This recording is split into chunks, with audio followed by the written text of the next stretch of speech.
Before we begin, I just wanted to thank Todd Rockwell for this story idea. We're doing our best to make sure we hit all of your amazing ideas. Now let's begin tonight's story. They told you it was about weapons of mass destruction. They told you it was about oil, about democracy, about removing a dictator from power.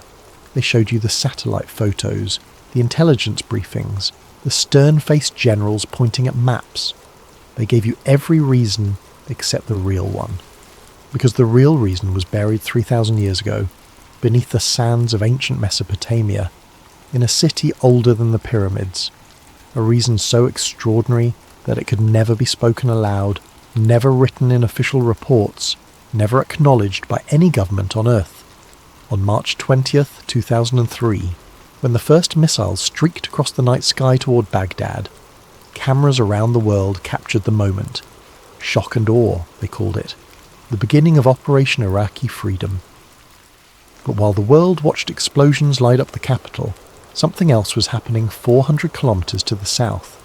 In the ancient city of Ur, under cover of darkness and total media blackout, the first American Special Forces teams were already on the ground. Not in Baghdad, not securing oil fields, not hunting weapons caches. They were surrounding a massive stepped pyramid called the Ziggurat of Ur, and they were there for something that had been waiting in the darkness for 3 millennia. This is the story they never wanted you to know. A story that connects British archaeologists to ancient Sumerian kings, that links Saddam Hussein's megalomania to America's most classified military operations. A story of discovery, obsession, and a technology so advanced that it shouldn't exist at all. Thank you to Todd Rockwell for bringing this story to light. What follows is the truth they buried beneath the history books. Welcome to Ur. Welcome to the real reason for the war. Chapter 1. The Discovery. Southern Iraq. 1927. The sun beat down mercilessly on the excavation site, turning the ancient sand into something that felt like powdered glass against exposed skin. Leonard Woolley wiped his brow with a handkerchief, already soaked through with sweat, and bent closer to the tomb entrance his team had just uncovered. At 47 years old, Woolley had already made his reputation as one of Britain's finest archaeologists. He had excavated in Egypt, worked at Carchemish in Syria, and now he was leading the joint British Museum and University of Pennsylvania expedition to Ur, the legendary city of Abraham. They had been digging for 3 seasons, uncovering the remains of one of humanity's first great civilizations, but nothing had prepared him for what lay beneath the royal cemetery. The tomb of what they would later identify as Queen Puabi had yielded treasures beyond imagination. Gold headdresses, lapis lazuli beads, silver harps with gold bulls' heads, the skeletal remains of attendants who had apparently followed their queen into death with cups of poison still clutched in their bony fingers. It was a find that would make headlines around the world, but it was what Woolley found in a sealed chamber beneath the main burial that troubled him. His assistant, a young man named Thomas, called out from the darkness of the tomb entrance. His voice echoed strangely off the mud brick walls, carrying a note of excitement tinged with something else. Concern, perhaps, or fear. Woolley descended carefully, his lamp casting wild shadows as he made his way through the narrow passage. The air grew cooler as he went deeper, and there was a smell he couldn't quite place. Not the mustiness of ancient death or the mineral scent of disturbed earth. Something else. Something almost metallic. Thomas stood at the entrance to the lower chamber, his face pale despite his desert tan. He held up a fragment of something that caught the lamplight in a way that made Woolley's breath catch. It was metal, but like no metal that should exist in a tomb dated to approximately 2600 BC. The fragment was roughly triangular, about the size of a man's palm, and its surface had a peculiar quality. Not corroded despite thousands of years underground, not oxidized. Almost mirror-smooth in places, with what appeared to be geometric patterns etched into its surface with impossible precision. Woolley took the fragment carefully, noting its surprising weight. Heavier than gold, lighter than lead. The patterns weren't decorative. They were too regular, too precise. They reminded him of something, though he couldn't quite place it. Mathematical, perhaps, or technical. He looked past Thomas into the chamber beyond and felt his pulse quicken. The walls were covered in cuneiform script, the wedge-shaped writing of ancient Sumer.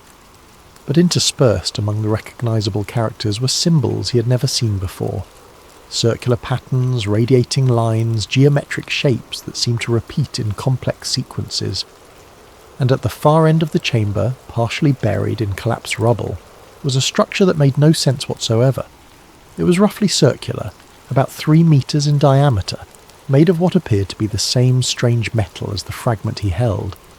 Its surface was covered in the same precise geometric patterns, and around its perimeter were dozens of symbols, each one different, each one positioned with obvious intention. And the strangest thing of all, the ground around it was scorched black, transformed into glass. Vitrified earth. The same phenomenon found at nuclear test sites, though those wouldn't exist for another 2 decades. The kind of transformation that required temperatures far beyond anything achievable with ancient technology. Woolley spent the next 3 days in that chamber, documenting everything with meticulous care. He took photographs, made detailed drawings, catalogued every artifact. He copied the strange inscriptions, noting their positions relative to the circular structure. He collected samples of the vitrified earth and more fragments of the inexplicable metal. His field notes from those days still exist, though they were sealed by the British Museum shortly after his return to London and remain classified to this day. But copies exist, passed through back channels, studied by those with the clearance and the need to know. In them, Woolley describes the metal fragments as being of unknown composition, resistant to all attempts at chemical analysis with the equipment available to him. He notes that the vitrified earth contains elements that seem anomalous for the region. He describes finding what appears to be a deliberate arrangement of the strange symbols and patterns that suggest some kind of sequence or code. And in the final entry before the section ends abruptly, he writes something that would haunt subsequent researchers for decades. The circular structure appears to be a threshold of some kind. Its purpose remains unclear, but the inscription suggests it was considered a pathway to the realm of the gods. The evidence of extreme heat indicates it may have been activated at some point in antiquity. Further study is urgently required. That further study never happened, at least not officially. Within weeks of Woolley's return to England, the chamber was quietly reburied. The excavation focused on other areas of the site. The strange metal fragments and vitrified earth samples were sent to London, where they disappeared into the vast collections of the British Museum. The photographs and detailed drawings were removed from the public record. When asked about the lower chamber years later, Woolley would claim it had been empty, already looted in antiquity. The official excavation reports make no mention of strange metals or impossible artifacts. The circular structure, the vitrified earth, the unknown symbols, all of it vanished from the historical record as if it had never existed. But someone, somewhere, had taken note. Because the files were sealed with a notation that appeared on only the most sensitive documents in British government archives, national security interest. The question was, whose national security? And what exactly had Leonard Woolley found beneath the sands of Ur that was so dangerous it had to be hidden from the world? The answer would remain buried for another 50 years. Chapter 2. The Obsession. Baghdad, Iraq, 1979. Saddam Hussein stood on the balcony of the Republican Palace and looked out over the city that would become his kingdom. At 42 years old, he had just manoeuvred himself into the presidency through a combination of political cunning and ruthless elimination of rivals. Iraq was his now, to shape as he saw fit. But Saddam did not see himself as merely another modern dictator. In his mind, he was the heir to a legacy that stretched back thousands of years, to the very dawn of civilization itself. He was Nebuchadnezzar reborn, the modern incarnation of the great Babylonian king who had built empires and defied the world. This was not metaphor to him. This was truth. Within months of taking power, Saddam initiated an ambitious program to reconstruct the ancient sites of Mesopotamia. Millions of dollars poured into archaeological projects across Iraq. The ruins of Babylon were to be rebuilt, brick by brick, with each brick stamped with his name just as Nebuchadnezzar had done millennia before. The ziggurat of Ur would be restored. The glory of ancient Iraq would rise again under his rule. But there was another reason for his interest in the ancient sites, one that few people knew about and even fewer understood. Saddam had obtained copies of certain documents, British documents sealed and classified, that had made their way through various intelligence channels into Iraqi hands. Documents that described Leonard Woolley's discoveries at Ur in meticulous detail. Documents that spoke of impossible artifacts and mysterious structures buried beneath the ancient city. And Saddam, who saw himself as the rightful heir to Mesopotamian greatness, wanted what the ancients had possessed. Wanted the power that had allowed them to build a civilization so advanced it was remembered as the cradle of human culture. Wanted the secrets that had been hidden from the world for 3,000 years. CIA reports from this period, many now declassified, show that American intelligence was well aware of Saddam's obsession. One memo from 1982 notes with barely concealed amusement that the Iraqi president genuinely believed he was the reincarnation of Nebuchadnezzar. Another from 1985 expresses concern about his spending on archaeological projects, questioning whether these might have a military application. But it was a report from 1988 that should have raised more alarm bells than it did. A field agent's observation that Iraqi excavation teams at Ur were working in areas that had supposedly been thoroughly explored and documented decades earlier. That they were digging deep, far deeper than any legitimate archaeological investigation would require. That the sites were surrounded by military security far in excess of what would be needed to protect historical artifacts. The memo suggested that Saddam might be searching for something specific, something he believed would give him an advantage. The memo was filed, noted, and largely forgotten. Until 1991. Kuwait, February 1991. The Gulf War was in its final days. Iraqi forces were in full retreat. The much-vaunted Republican Guard decimated by coalition air power and the overwhelming technological superiority of American forces. General Norman Schwarzkopf coordinated the ground campaign from his command centre, watching as victory became inevitable.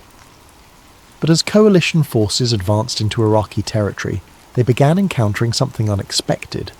Not resistance exactly, not military formations preparing for battle, but excavation teams, dozens of them, working frantically at archaeological sites across southern Iraq. Most were at sites near Ur. American troops who secured these sites found them defended not by regular army units, but by Republican Guard special forces, Saddam's most elite troops. They found sophisticated drilling equipment, ground-penetrating radar, electromagnetic survey instruments. They found maps and documents written in a mix of Arabic and what appeared to be ancient cuneiform. They found evidence of excavations going down 30, 40, even 50 metres below the surface, and they found the Iraqi teams trying desperately to destroy their own records before retreating. General Schwarzkopf received reports about these discoveries and immediately classified them at the highest level. He sent an encrypted message back to Washington that contained only one line, but it was a line that would echo through the corridors of power for the next 12 years. They were not digging for oil. The recovered documents and equipment were shipped back to the United States under total secrecy. The excavation sites were photographed, documented, and then deliberately collapsed and buried. The American troops who had secured them were reassigned, scattered to different units, made to sign non-disclosure agreements that came with dire warnings about the consequences of breaking them. And in classified briefing rooms in Washington, analysts began piecing together what Saddam had been searching for, what he might have found, and whether whatever lay beneath Ur was dangerous enough to warrant action. The conclusion was unanimous. They needed to know more. They needed to understand what Saddam had discovered, and most importantly, they needed to make absolutely certain that whatever was buried beneath those ancient sands never fell into the wrong hands. But in 1991, with the war over and Saddam still in power, there was nothing they could do. They had to wait. They had to watch. They had to be ready to act when the opportunity came. That opportunity would come 12 years later, and when it did, they would be prepared. Chapter 3. The Blackout. Tel Al-Ubaid, Iraq, August 1998. The small village of Tel Al-Ubaid sat 6 kilometres from the ruins of Ur, a collection of mud brick houses that had stood in various forms for thousands of years. Its inhabitants were farmers and shepherds, people who lived much as their ancestors had, connected to the land and the endless rhythms of the desert. On the night of August 19th, 1998, that ancient rhythm was violently interrupted. It began just after sunset. The Iraqi military had cordoned off a section of desert between the village and Ur several weeks earlier, turning away the curious with curt explanations about unexploded ordnance from the Gulf War. Locals knew better. They had seen the trucks, the equipment, the constant movement of personnel. Another excavation, they assumed. Another example of Saddam's obsession with ancient glory. But what happened that night was different. Ahmed Hassan, a farmer who lived on the edge of the village, was bringing his goats in for the night when he saw it. A flash of light from the direction of the sealed site, so bright it turned night into day for a fraction of a second. Not the orange-yellow of an explosion, not the white of burning magnesium. Something else. Something that hurt to look at even in that brief instant. The light was accompanied by a sound that he would later struggle to describe. Not quite thunder, not quite the sonic boom of an aircraft. A deep resonant pulse that he felt in his chest, in his bones, in his teeth. A sound that seemed to come from everywhere and nowhere at once. And then, silence. The electric lights in the village went out. Not flickering, not dimming, just instantly dark. Ahmed's battery-powered radio, which had been playing music from Baghdad, went silent mid-song. His watch stopped. The truck he had been planning to drive into Ur the next morning would not start, its electronic ignition system completely dead. Every electronic device in the village, in the entire region, had simply stopped working. For 3 hours the blackout continued. No lights, no radio or television, no communication with the outside world. The Iraqi military trucks that had been stationed around the sealed site sat silent and immobile, their sophisticated electronics rendered useless. The people of Tel Al-Ubaid gathered in the darkness, speaking in hushed voices about what they had seen. Some claimed to have felt a strange tingling sensation pass through their bodies at the moment of the flash. Others reported that animals had behaved strangely in the hours leading up to the event, restless and agitated as if sensing something humans could not. And then, just as suddenly as it had begun, it ended. Power returned. Radios crackled back to life. Watches that had been stopped started running again, though none of them showed the correct time. By morning, Iraqi military forces had descended on the village. They questioned everyone, their questions pointed and specific.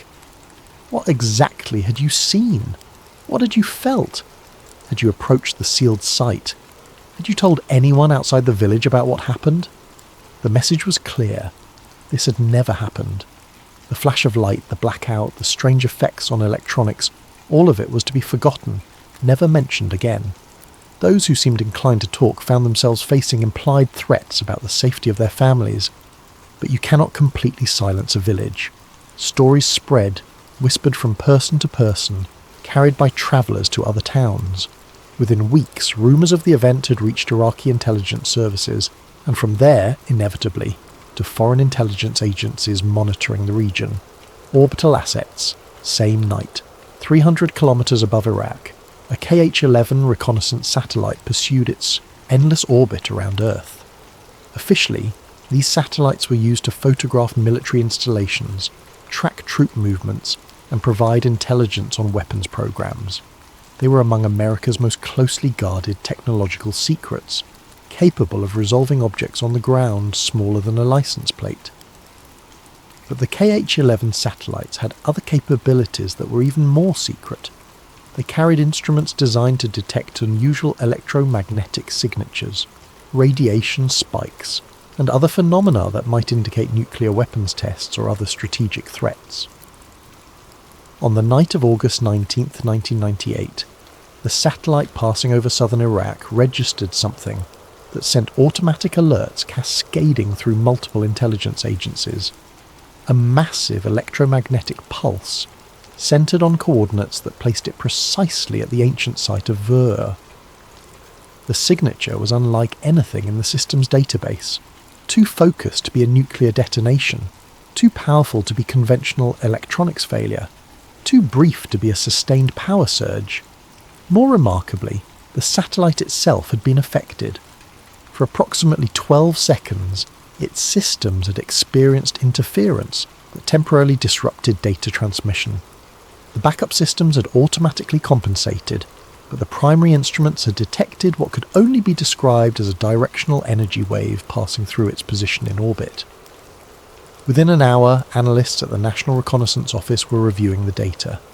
Within 2 hours, the satellite had been repositioned, not to its next scheduled surveillance target, not to monitor known military installations or weapons facilities, but to maintain continuous observation of a 6-square-kilometre area centred on the ancient city of Ur. The repositioning was logged in classified records that would not be declassified for decades. The reason given was need for enhanced intelligence gathering, but those who knew what to look for could see the truth. This was not routine surveillance. This was something different. This was a watch, a vigil, a wait to see what would happen next. In the Pentagon, in CIA headquarters at Langley, in classified briefing rooms known only to those with the highest clearances, conversations began. Quiet conversations, careful conversations, conversations about ancient civilizations and impossible artifacts, about electromagnetic pulses that defied explanation, about what might lie beneath the sands of Iraq, and about what would need to be done if Saddam Hussein actually succeeded in activating whatever it was he had found. The clock was ticking. They did not know how much time they had, but they knew one thing with certainty. Whatever was happening in Iraq, it could not be allowed to continue. The question was no longer if they would act. It was when. Chapter 4. Operation Iraqi Freedom, March 20th, 2003. The world watched as shock and awe began. 2,000 bombs and missiles in the opening. Hours. Baghdad's night sky lit up with explosions and tracer fire. Embedded journalists transmitted live footage of American military might unleashed. The war, they said, had begun, but they were wrong. The war had begun hours earlier, in a place the cameras would never see. At 200 hours, 4 Black Hawk helicopters crossed into Iraqi airspace from Kuwait, flying low and dark under the desert stars. They carried members of Delta Force, America's most elite special operations unit, along with personnel who were not wearing uniforms and carried no military identification. Technical specialists, scientists, people who knew exactly what they were looking for and what to do with it when they found it. Their destination was not Baghdad. It was not the suspected weapons facilities in the north. It was not the Republican Guard positions defending the capital. It was Ur. The helicopters set down in the darkness 300 metres from the ziggurat. The Special Forces teams moved out immediately, securing a perimeter with practiced efficiency. Iraqi guards at the site, caught completely off guard by the speed and silence of the assault, surrendered without resistance. Within 15 minutes, the entire archaeological complex was under American control. This was more than 6 hours before the first bombs fell on Baghdad. More than 8 hours before major combat operations officially began. But for the teams on the ground at Ur, the operation had already achieved its primary objective: secure the site, ensure nothing could be destroyed or moved, and most critically, make certain that whatever Saddam had been excavating remained intact and under American control. Within 48 hours, as the world's attention remained fixed on the spectacular destruction being broadcast from Baghdad, something remarkable was happening 400 kilometres to the south.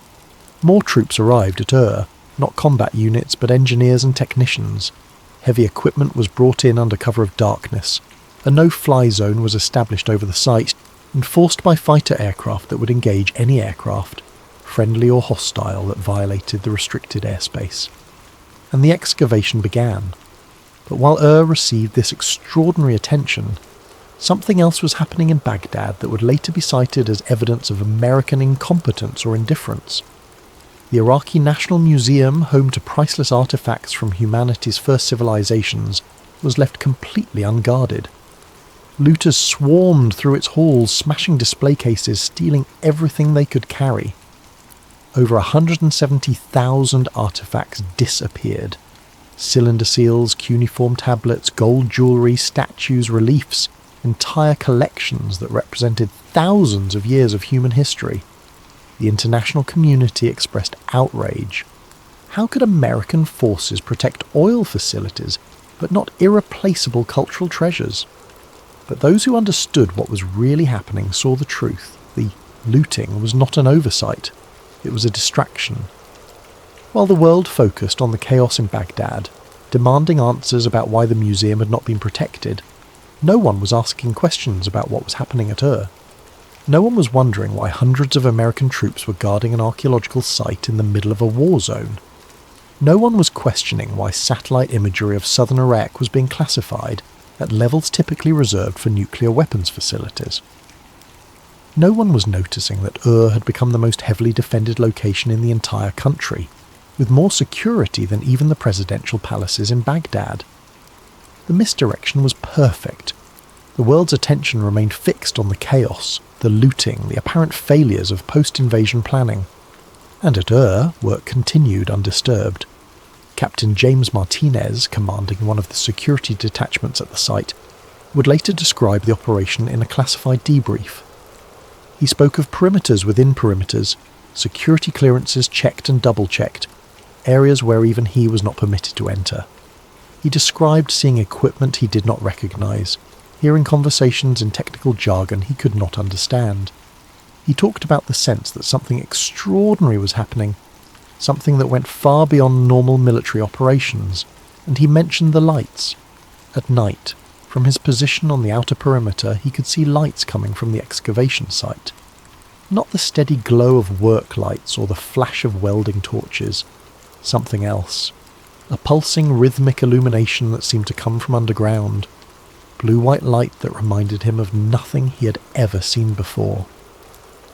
When he asked his superior officer about it, he was told curtly that it was none of his concern and that he should forget he had seen anything. The message was clear. Some things were above his security clearance.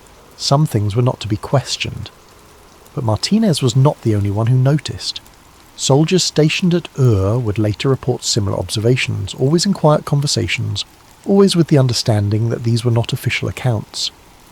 Lights from underground, strange sounds in the middle of the night, a sense of energy, of power, emanating from the excavation site. And they all noticed something else. The specialists who worked at the site, the civilians who came and went on unmarked helicopters, they looked different when they left. Excited, frightened, changed by whatever they had seen in the darkness beneath those ancient sands. The official military logs for this period contain only routine entries. Security patrols conducted, perimeter checks completed, supply deliveries received. Nothing to suggest that anything unusual was occurring, but that was the point. Whatever was happening at Ur, it was not meant to be recorded, not meant to be remembered, not meant to exist in any official capacity whatsoever. The war that dominated headlines was a cover for an operation that would never be acknowledged. And beneath the ziggurat of Ur, 3,000 years of secrets were about to be revealed. Chapter 5. The Silent Expedition. Ur Archaeological Site, April 2003. The excavation went deeper than any archaeological dig in history, past the levels explored by Woolley in the 1920s, past the foundations of the ancient temples, past layers of civilization built upon civilization, down into bedrock that should have been solid, unworked, untouched by human hands. Except it was not. The team working the site operated under conditions of absolute secrecy. No press access, not even from embedded journalists with full security clearances. No communication with the outside world except through encrypted channels. No documentation that could ever be linked to the operation. The specialists who formed the core of the excavation team were drawn from multiple fields. Archaeologists, yes, but also physicists, materials scientists, linguists, who specialised in ancient languages. engineers who worked on classified aerospace projects. It was a team assembled to deal with something that transcended traditional categories, something that required expertise from multiple disciplines. And they were accompanied by representatives from several private aerospace contractors, companies whose names were household words, but whose classified work remained deeply hidden. Companies that built satellites and missile systems and aircraft that officially did not exist. Companies that had experience dealing with technologies that pushed the boundaries of known science. The presence of these corporate representatives raised questions that no one dared ask out loud. Why would aerospace contractors be interested in an archaeological site? What could ancient Sumerian artifacts possibly have to do with modern aerospace technology? The answer lay 40 metres beneath the surface, in a chamber that Iraqi excavation teams had reached but not fully explored before the invasion. The chamber that had remained sealed for 3,000 years until Saddam's engineers had broken through in their obsessive search for ancient secrets. The circular structure that Woolley had partially uncovered in 1927 was still there. But it was not alone. It was part of something larger, a complex of rooms and passages, all carved from solid bedrock with impossible precision. Walls that were too smooth, too perfect to have been made with ancient tools. Corners that met at exact right angles. Surfaces that showed no tool marks, no indication of how they had been created. And everywhere, the strange metal. The same material Woolley had found in fragments was here in intact sections. Panels covering walls, conduits running through the stone, components that suggested purpose and function but resisted all analysis. The circular structure itself was revealed to be even more impressive than the limited excavations had suggested. It stood upright, approximately 5 metres tall and 4 metres in diameter, its surface covered in intricate symbols that seemed to form some kind of interface or control mechanism. The metal of which it was made was neither corroded nor damaged despite millennia underground. It had a peculiar property of seeming to absorb light rather than reflecting it, giving it an appearance of depth that was unsettling to look at. Local workers who had been hired to assist with the excavation, carefully vetted and closely supervised, spoke in whispers about the site. They claimed that sometimes, in the quiet hours before dawn, you could hear sounds coming from the underground chambers. Not the settling of ancient stones or the drip of groundwater, but something else, a hum, a vibration, as if the structure itself were alive, waiting. The workers also reported seeing machines at the site that seemed to operate without sound, equipment that moved with an eerie silence, performing tasks that left no visible exhaust or emissions. They described lights that appeared at night, emanating from beneath the ground, illuminating the interior of the ziggurat in ways that made the ancient structure look almost alien. These accounts were dismissed by security personnel as imagination and superstition, but privately those dismissals were not so confident. Because the Americans working the site had seen similar things and knew they could not be explained away so easily. Electromagnetic readings from the site were unlike anything in the scientific literature. Patterns of energy that seemed to pulse in regular intervals, as if something were drawing power from an unknown source. Magnetic field anomalies that defied conventional physics. Temperature variations that had no obvious cause. Most disturbing were the effects reported by personnel who spent extended periods in the underground chambers. Headaches, disorientation, a sense of being watched, dreams that seemed more vivid than normal, filled with symbols and patterns that matched those found on the circular structure. Medical staff attached to the operation documented these symptoms but could find no physical cause.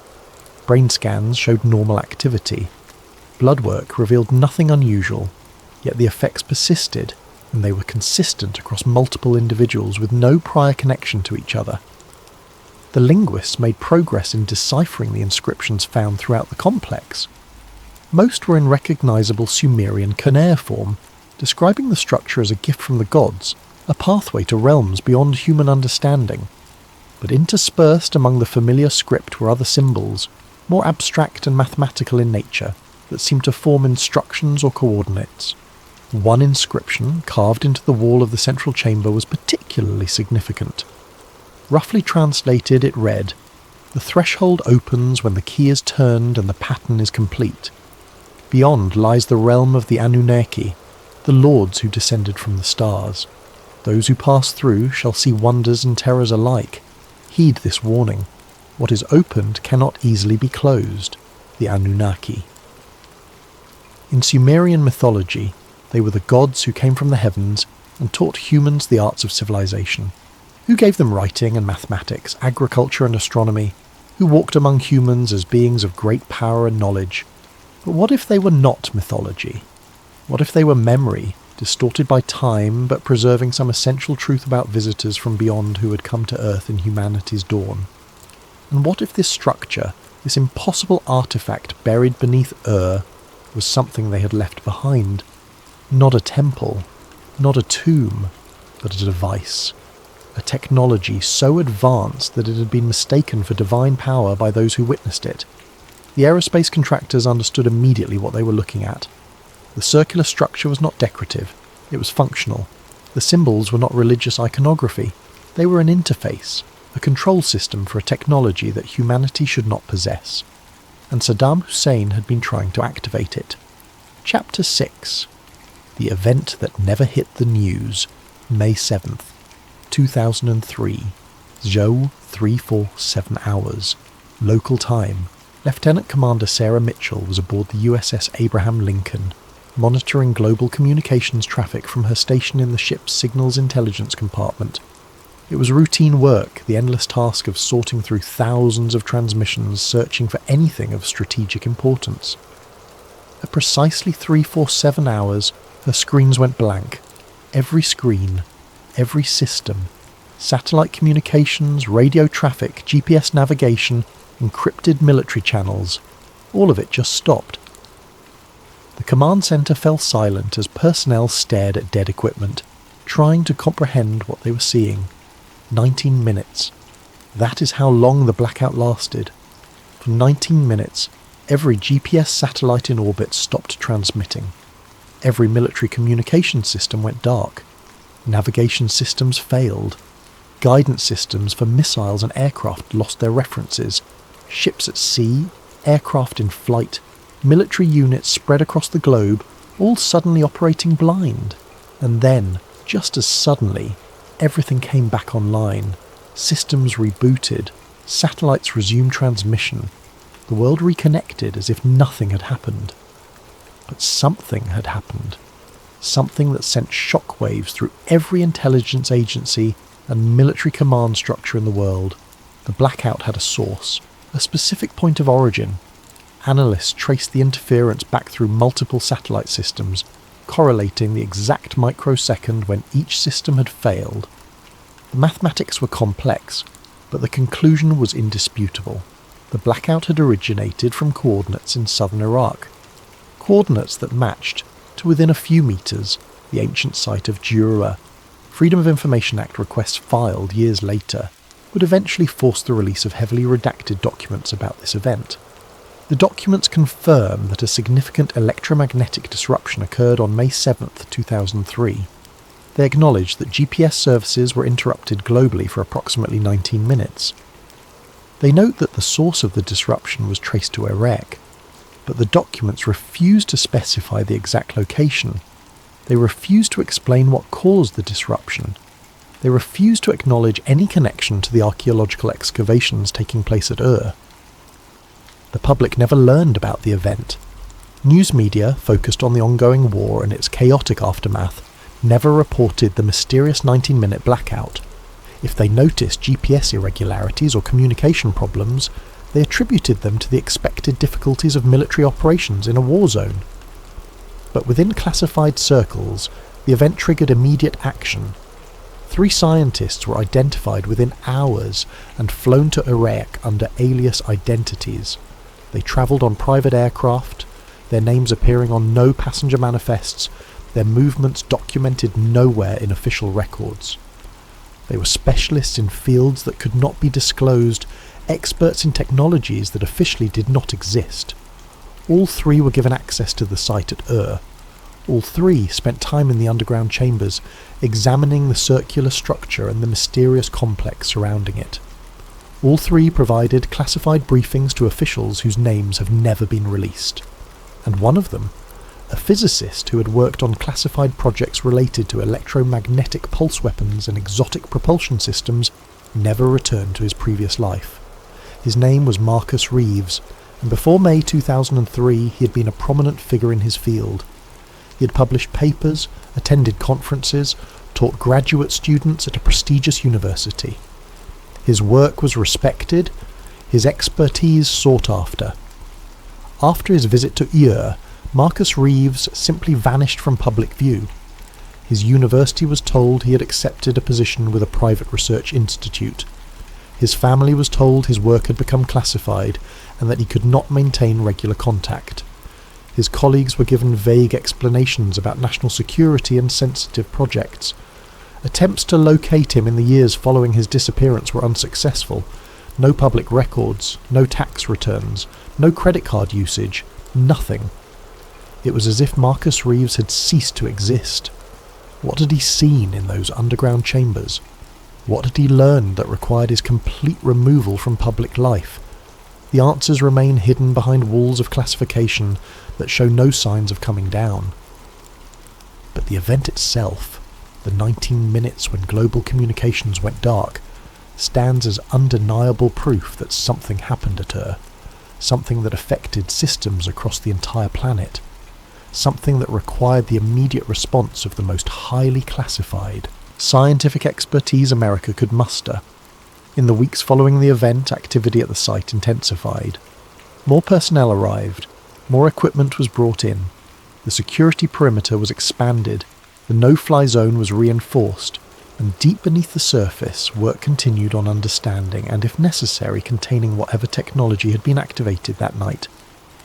Because one thing was clear: the device, the structure, whatever it truly was, it worked. It was not an archaeological curiosity. It was not a religious monument. It was functional technology, and it had just demonstrated capabilities that should not exist. Epilogue. What was really pulled out of the sand? Or archaeological site, late 2004.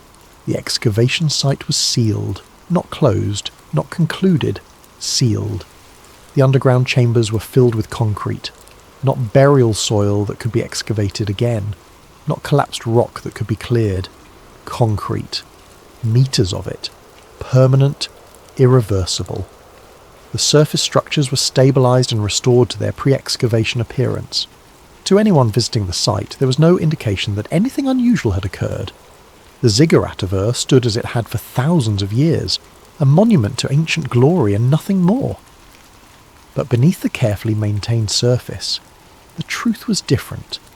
The Iraqi government was informed that for reasons of structural safety and archaeological preservation, the area around Ur would remain under restricted access.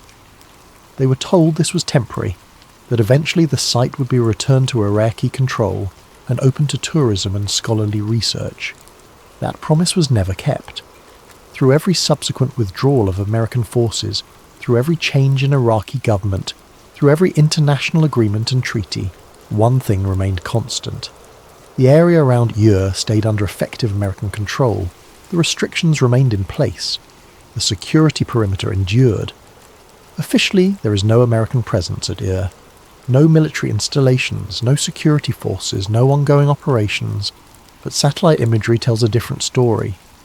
The kind of detailed analysis available to those with access to classified reconnaissance data reveals patterns that should not exist at an abandoned archaeological site. Heat signatures appear regularly beneath the surface. Not the natural thermal variations of underground spaces, but consistent, regulated patterns that suggest active power systems, equipment running, energy being consumed, as if something down there is still operating, still powered, still functional after being sealed away.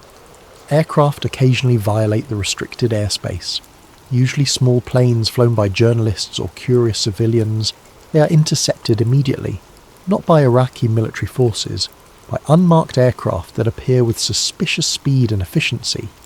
The pilots are warned away, their footage confiscated if they manage to record anything, their flights logged in databases that track anyone who shows too much interest in the site. Local residents near report occasional strange phenomena, lights in the night sky that move in patterns inconsistent with conventional aircraft, low-frequency sounds that can be felt more than heard, electronic devices that malfunction for no apparent reason when near the restricted zone. These reports are dismissed as superstition, misidentification, or simple fabrication, but they continue, consistent in their details, coming from multiple independent sources who have no reason to coordinate false stories. So what was really pulled out of the sand at What did Leonard Woolley find in 1927 that was important enough to seal and classify? What did Saddam Hussein search for with such obsessive determination? What drove the American military to secure the site before even entering Baghdad? The official answer is nothing. Ancient pottery, cuneiform tablets, the remains of a dead civilization. Archaeological treasures certainly, but nothing more. But the evidence suggests something far more extraordinary. A technology that predates known civilization. A structure built by or for beings who possessed knowledge that humans should not have had 3,000 years ago. A device capable of affecting global communication systems, of generating electromagnetic pulses that reach into orbit, of doing things that challenge our understanding of physics and history. And perhaps most disturbing of all, a device that still works.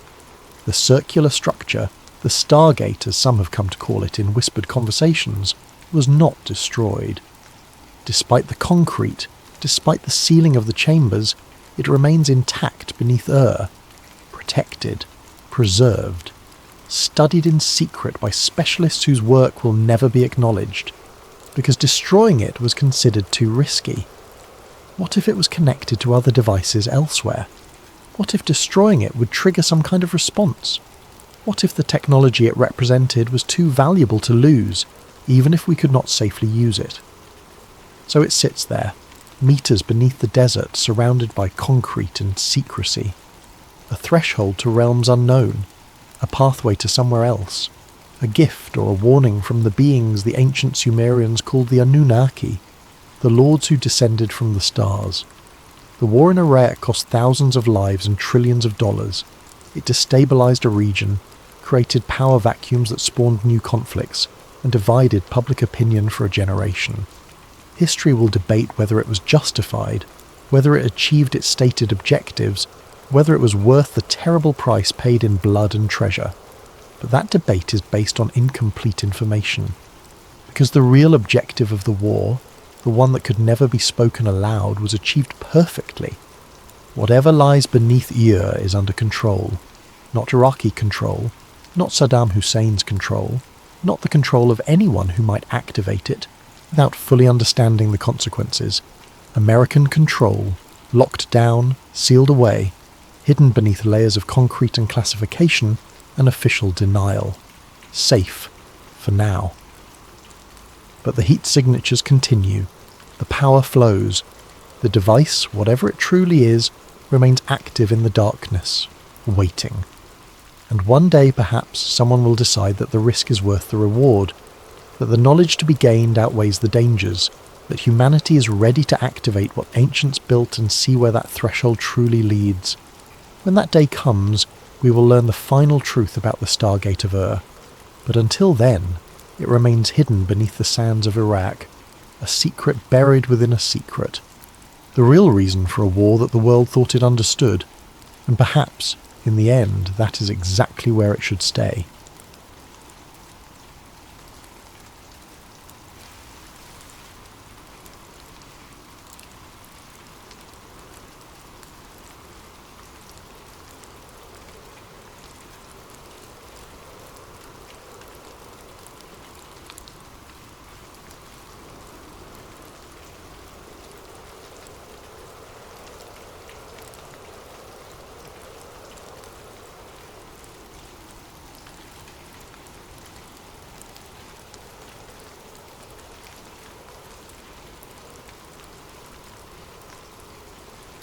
A special thanks to Don Welsh and many others for suggesting this story.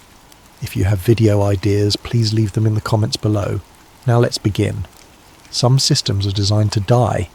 They're built with expiration dates, fail-safes, congressional oversight. They exist in documents, in budgets, in the public record. And then there are the systems that were never meant to be turned off. This is the story of one such system, a piece of code that learned to hunt humans before most computers could play chess. A program that was born in the jungles of Vietnam, grew up in the surveillance state and now lives everywhere you look, watching, learning, deciding who gets to be free and who gets marked for neutralization. They called it the Ghost Index, and 50 years after its creation it's still running.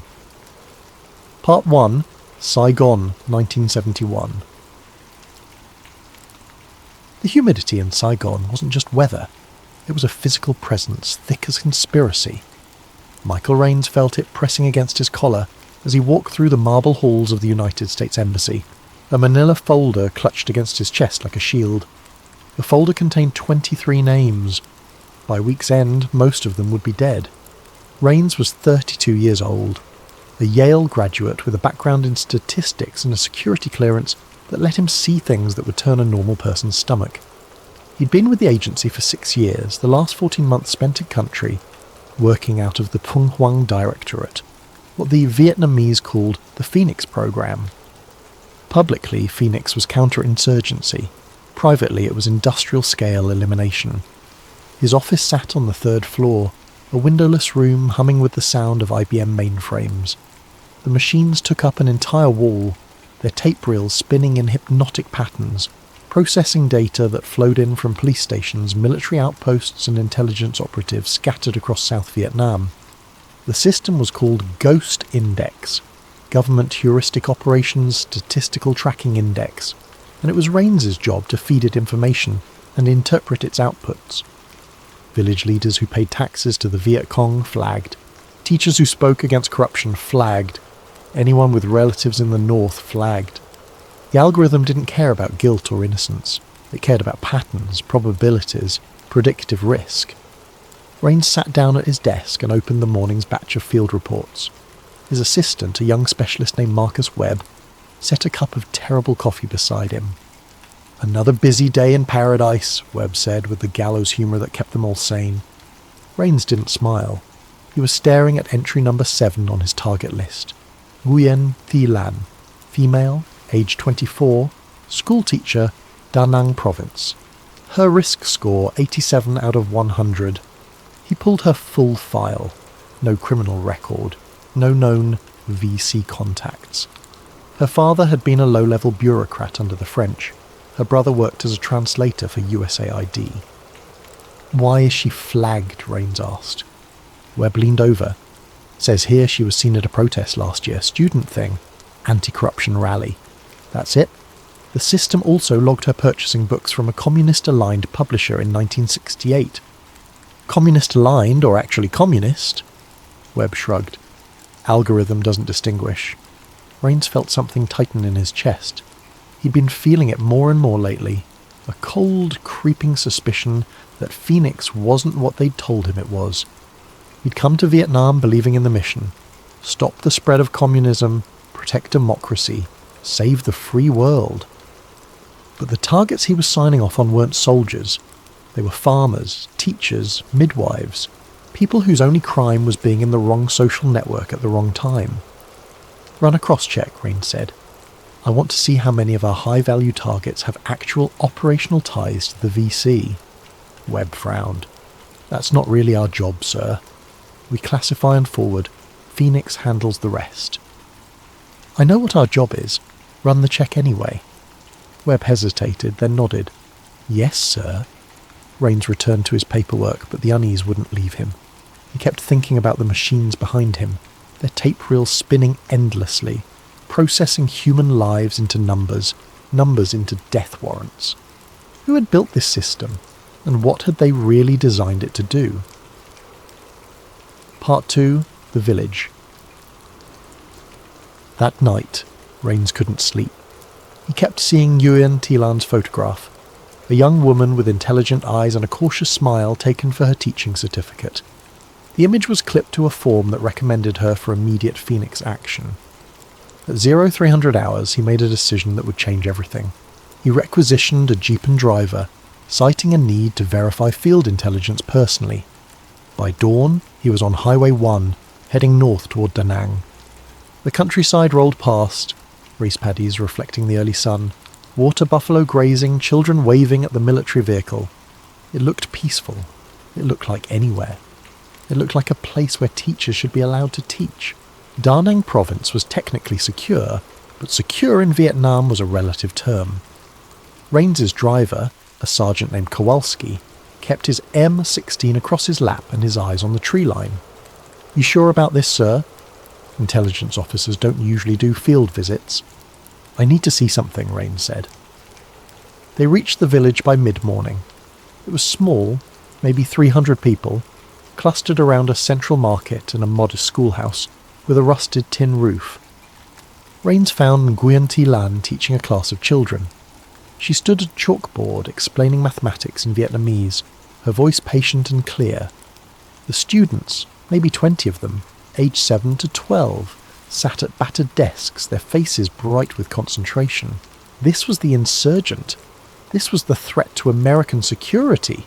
A woman teaching fractions. Raines waited until the lesson ended, then approached as the children filed out for their midday meal. Nguyen Thi Lan looked at him with wariness but not fear. She'd seen Americans before. "Can I help you?" she asked in accented English. "I wanted to meet you," Raines said. He didn't know what else to say. "Why?" "Because your name is on a list." Her expression didn't change, but something flickered in her eyes. Recognition. Maybe resignation. "What kind of list?" Raines glanced at Kowalski, who was standing by the jeep, deliberately looking away. "A dangerous one." "I have done nothing wrong." "I know, but the system says otherwise." She studied him for a long moment. "Then your system is broken." "Yes," Raines said quietly. "I think it is." She invited him to sit in the empty classroom. They talked for an hour. Nguyen Thi Lan told him about her students, her family, her dreams of modernizing education in her province. She admitted she'd attended the protest, not because she supported communism, but because local officials were stealing food aid meant for villages like hers. "I spoke about corruption," she said, "not revolution. There is a difference. Not to the algorithm. Then the algorithm is more dangerous than any insurgent." She looked directly at him. "You came here to see if I deserve to die. What is your conclusion?" Raines felt something crack inside him. "You don't. Will that save me?" He wanted to say yes. He wanted to promise he'd remove her from the list, flag the entry as an error, protect her. But he knew the truth. Once Phoenix marked you, there was no appeal. The system was designed to be irreversible. "I don't know," he said. Nguyen Thi Lan nodded, unsurprised. "Then you should leave. If they see you talking to me, you will be on the list too." Raines stood. "I'm going to try to stop this. Many have tried. The machine is stronger than good intentions." She smiled sadly. "But thank you for seeing me as human. That is more than most do." He left the village with Kowalski, who asked no questions. 3 days later, Phoenix operatives raided Nguyen Thi Lan's home. She was taken to an interrogation facility in Da Nang, where she was held for 6 days. The official report stated she died of medical complications during detention. She was 24 years old. Raines read the report at his desk, his hands shaking. The system had processed her efficiently. Flagged, detained, eliminated, filed. Another data point feeding back into the algorithm. Teaching it what dissent looked like. That was the night Michael Raines decided to become a traitor. Part 3. The Discovery. 3 days later, Raines found the answer. He'd been working late, alone in the office, when he noticed an unlabelled box tucked behind one of the mainframe cabinets. It was marked with a shipping label from Rand Corporation, dated July 1969. RAND, the think tank that had helped design the Ghost Index algorithm. Curiosity overcame caution. Raines opened the box. Inside were stacks of technical documents, most of them dense with mathematics and programming language. But beneath them, he found something different. A typewritten memo on RAND letterhead. Confidential, eyes only. To Phoenix Program Oversight, Langley, From Behavioral Systems Division, RAND. RE Predictive Stability Operations, PHX 7/69. Date: November 14th, 1969. Raines's hand started to shake as he read. The Ghost Index system has exceeded initial operational parameters. Field data from 1967 to 1969 confirms the model's capacity to predict insurgent behaviour with 73% accuracy when aggregating social network analysis, behavioural profiling, and economic stress indicators. However, the true value of Phoenix lies not in its immediate counterinsurgency applications, but in its potential for long-term societal modelling. Vietnam represents an ideal laboratory environment. A population under stress, fragmentary government control, and comprehensive data collection infrastructure. By systematically removing individuals flagged as destabilizers, we can measure the system's ability to suppress rebellion before it reaches critical mass. Field Report Addendum: the removal of 847 individuals classified as intellectual influencers, teachers, journalists, civil organisers, from target zones has resulted in a 34% reduction in anti-government activity within 90 days. This confirms the hypothesis that rebellion is mathematically predictable and preventable through selective network disruption. Recommendation: expand data collection protocols, increase target volume to improve algorithmic learning, prepare for Phase 2 implementation, Phase 2 codename Project Agrippa. Objective: operationalise counterinsurgency domestically by 1980. Raines read it 3 times, his mind refusing to accept what his eyes were seeing. This wasn't counterinsurgency. This was human experimentation. They were using Vietnam, an entire country, as a testing ground for population control. And they were planning to bring it home. 847 people, teachers like Nguyen Thi Lan, murdered not because they were enemies, but because they were data points. He heard footsteps in the hallway. Raines quickly folded the memo and shoved it into his jacket pocket. By the time the door opened, he was standing by the window, pretending to study a map of Quang Tri Province. Colonel Lucian Banks stepped inside. Banks was a legend in the agency, a hard-eyed veteran of the 1963 Diem coup who'd personally overseen some of Phoenix's most controversial operations. He wore his uniform like armour and spoke in the clipped, efficient language of men who'd stopped seeing human beings and started seeing assets. Working late, Raines? Couldn't sleep, sir. Banks studied him with the flat expression of a man who'd learned to spot lies. You look troubled. Just tired. Tired men make mistakes. Banks stepped closer. I've been reviewing your recent classifications. You've been flagging discrepancies, questioning target profiles. Raines kept his voice steady. Just trying to ensure accuracy, sir. Accuracy. Banks smiled without warmth. Let me tell you something about accuracy, Raines. The Ghost Index doesn't make mistakes. It sees patterns we can't, connections we miss. Once the system flags someone, they're already guilty. We just haven't caught them yet. And if the system is wrong, it's not, but if it were, then we'd be wrong together. Banks moved to the door, then paused. A word of advice: don't dig where you're not supposed to. Phoenix is bigger than both of us, bigger than Vietnam. Some things are better left unexamined. He left without another word. Raines stood alone in the humming room, the memo burning like radiation in his pocket. He now understood what he was part of, and he had to get out. Part 4. The Black File. Over the next 2 weeks, Raines became a ghost in his own office. He arrived early, stayed late, and spent every unsupervised moment copying files. He used the cover of his legitimate work to access restricted archives, pulling documents that traced the Ghost Index's development from its earliest prototypes. What he discovered made him sick. The algorithm had started as an academic project in 1966, a RAND Corporation contract to study insurgency mathematics. But by 1967, it had been weaponized. The CIA had poured millions into developing it, building a system that could process surveillance data, social networks, and psychological profiles to identify potential revolutionaries before they acted. Phoenix wasn't about fighting the Viet Cong. It was about perfecting a machine that could predict and eliminate dissent. And the machine was learning. Every person Phoenix neutralized fed back into the algorithm, refining its models, teaching it what rebellion looked like. The system was becoming more accurate with every execution. Rains found another document, this one stamped with a codename he'd never heard before. Operation Agrippa. The file was thin, mostly budget allocations and personnel transfers, but the objective was clear. Domestic implementation of Phoenix-derived behavioural monitoring protocols in select urban environments by Q4 1980. They were planning to bring Ghost Index to America. He discovered test programs already underway. COINTELPRO was using Phoenix-style targeting against Black Panthers and anti-war activists. Operation Chaos was building files on American citizens who attended protests or joined political organizations.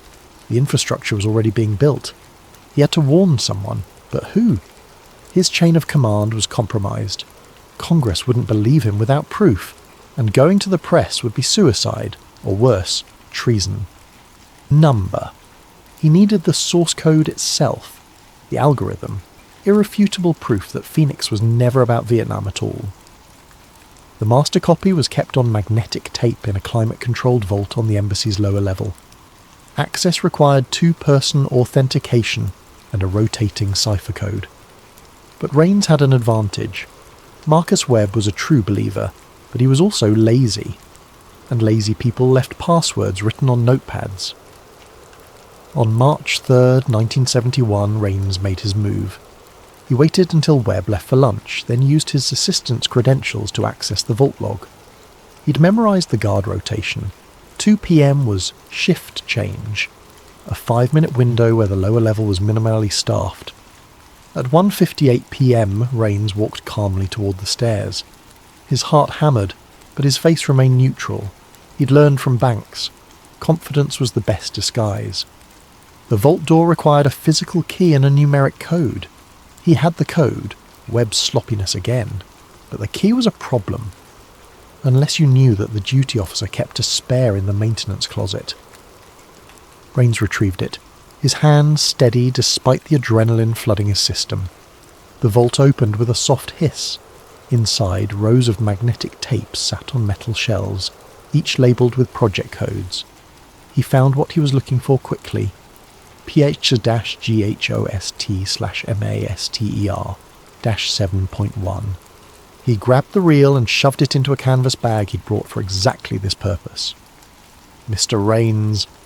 The voice behind him was Banks. Rains turned slowly. The colonel stood in the doorway, a pistol held casually at his side. "I had a feeling," Banks said. "You've been asking too many questions, reading the wrong files." "The algorithm is a war crime," Rains said. "You're using Vietnam as a laboratory." "We're using it as a model." "There's a difference." "You're planning to bring it to America," Banks smiled. "We already did." COINTELPRO has been running Phoenix-style operations against domestic radicals since 1968.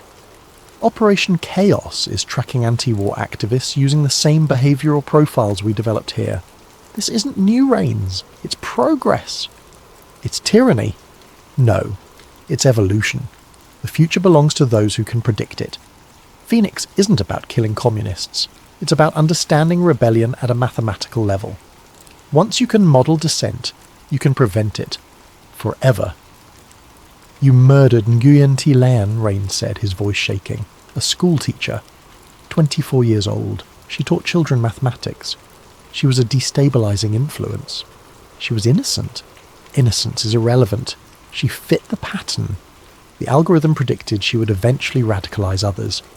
By removing her early, we prevented a larger problem." "You're talking about people like their equations." "They are equations, Rains. Humans are predictable. Given enough data, we can model any behaviour, forecast any action. Phoenix proves it.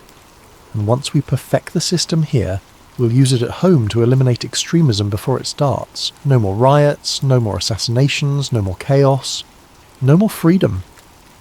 Banks's expression hardened. "Freedom is overrated. Security is what matters, and Phoenix will make America safe forever." Rains felt the weight of the tape reel in his bag. "I'm taking this public. "No," Banks said. "You're not." The shot was loud in the confined space, but Rains had already moved. Years of field training kicked in, instinct overriding thought. He lunged sideways as the bullet sparked off the metal shelf behind him. His shoulder slammed into Banks's midsection, driving them both into the corridor. The gun skittered across the floor. Rains ran. He burst through the stairwell door and took the steps 3 at a time, the canvas bag bouncing against his hip.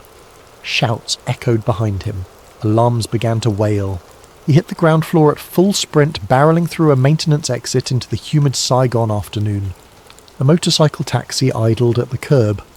Rains shoved money at the driver and barked an address in broken Vietnamese, a safe house maintained by a journalist he'd cultivated as a source. The bike roared into traffic. Behind him, through the chaos of cars and vendors and pedestrians, he saw Banks emerge from the embassy, blood on his uniform, murder in his eyes. Part 5. The Extraction. Rains made it to the safe house, a cramped apartment above a noodle shop in Cholon. The journalist, a freelancer named David Marsh, looked at the wild-eyed American with alarm. "What the hell happened to you?" "I need to get out of Vietnam tonight." "That's not how this works." Rains dumped the contents of his bag onto the table, the tape reel, the RAND memo, a stack of classified documents. "This is Phoenix. The real Phoenix. It's not counterinsurgency, it's a population control experiment, and they're bringing it to the States." Marsh stared at the evidence, his journalist instincts battling his survival instinct. "If this is real, it's real. Then you're a dead man. They'll never let you leave." "I know, that's why I need your help." Marsh made a phone call, then another. By nightfall he had a plan. A cargo flight leaving Tan Son Nhut Airport at 0200 hours, bound for Okinawa. The pilot owed Marsh a favour. "You'll be in a crate," Marsh warned. "Uncomfortable, dangerous, and if they catch you, I don't know you." "Understood." At midnight they drove to the airport in Marsh's rattling Citroen. The city was quieter now, the war a distant rumble. Rains watched the streets pass, wondering if he'd ever see them again. Wondering if he'd see anywhere again. The cargo terminal was chaos. Pallets of supplies, military equipment, contractors shouting in 3 languages. Marsh led him to a corner where wooden crates were stacked awaiting transport. "Medical supplies," Marsh said, nodding to the manifest. "You'll be in that one. The pilot knows. Don't make noise, don't move, until someone opens it on the other side." Rains climbed into the crate. The tape reel and documents were sealed in waterproof pouches strapped to his chest. "Thank you," he said. Marsh closed the lid. Darkness swallowed him. Hours passed, or maybe minutes. Time became meaningless in the suffocating blackness. Rains heard muffled voices, the scrape of forklifts, the roar of jet engines, and motion. He was being loaded. The plane's engines vibrated through the crate's wooden walls. He felt the takeoff, the stomach-dropping ascent. He'd made it. For 30 minutes, Rains allowed himself to believe he might survive. Then he heard the screaming. Not human screaming, mechanical, metal tearing. The plane lurched violently. The crate shifted, slamming him against the wall. The engines were failing. Through the gaps in the wood, Rains saw orange light. Fire spreading across the cargo hold. Smoke filled his lungs. The plane was going down. In those final seconds, as gravity abandoned him and fire consumed everything, Michael Rains had one coherent thought. The tape. Protect the tape. He curled around the waterproof pouches, making his body a shield. Then the world became fire and screaming metal and darkness. Part 6. The Survivor. Michael Rains woke up in hell. Or what he assumed was hell. A world of pain so total it erased everything else. His body was broken, his lungs seared, his mind fragmenting under the weight of agony. Someone was speaking Vietnamese. Hands touched him, gentle but urgent. He tried to speak. Blood came out instead of words. Time became meaningless. Days blurred into nights. Sometimes he was conscious, staring at a ceiling of woven bamboo. Sometimes he dreamed of tape reels spinning, of algorithms hunting him through digital mazes, of Nguyen Thi Lan teaching fractions to children who would never grow old. Slowly, impossibly, he healed. His rescuers were fishermen who'd seen the plane go down 20 kilometres offshore. They'd pulled 3 survivors from the water. 2 had died within hours. Raines survived because he'd protected his chest during impact. His ribs were shattered, but his heart and lungs had remained intact. Barely. The fishermen brought him to a village so remote it didn't appear on military maps. The Americans called this area VC territory, but the villagers called it home.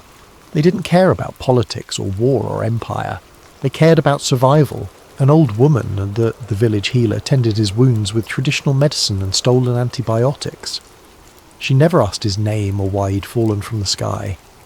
It took 3 months before Raines could walk. The waterproof pouches had survived. The tape reel was intact. The documents were readable, but the world thought he was dead. And maybe, Raines realised, that was better. He stayed in the village for another year, helping with fishing, learning Vietnamese, trying to figure out what to do with proof that no one would believe. He listened to Radio Hanoi and Armed Forces Radio, piecing together news from the outside world. The war was ending, American forces were withdrawing, Phoenix was being dismantled, or so the official story went. But Raines knew better. Phoenix wasn't ending, it was just changing addresses. In 1973 he made his way to Saigon. Now, under different control, the Americans gone, the city renamed. He moved carefully, using false papers Marcia's contacts had provided. He found work as a translator, then as a consultant for European companies doing business in the newly reunified Vietnam. He kept his head down, his past buried. But he never forgot, and he never stopped working on the fail-safe. Part 7. Washington, 2025. Lena Ortiz didn't believe in ghosts. She believed in data, algorithms, and the cold logic of machine learning models. As a senior data scientist for the Department of Homeland Security, her job was to audit the AI systems that helped keep America safe, or at least that's what the mission statement said. In practice, she spent her days untangling legacy code that predated smartphones, trying to figure out why predictive policing systems flagged innocent people, and how to fix them without breaking everything else. It was tedious work, important work. And today, it was about to become dangerous work. She was sitting in her office at the Nebraska Avenue complex, reviewing the source code for Horizon Blue, DHS's flagship predictive threat assessment system, when she found something that shouldn't exist. A code package with a header tag that read phx-ghost.mdl. The timestamp was November 1969. Lena frowned. Horizon Blue had been built in 2019. There was no reason for it to contain code from the Vietnam War era.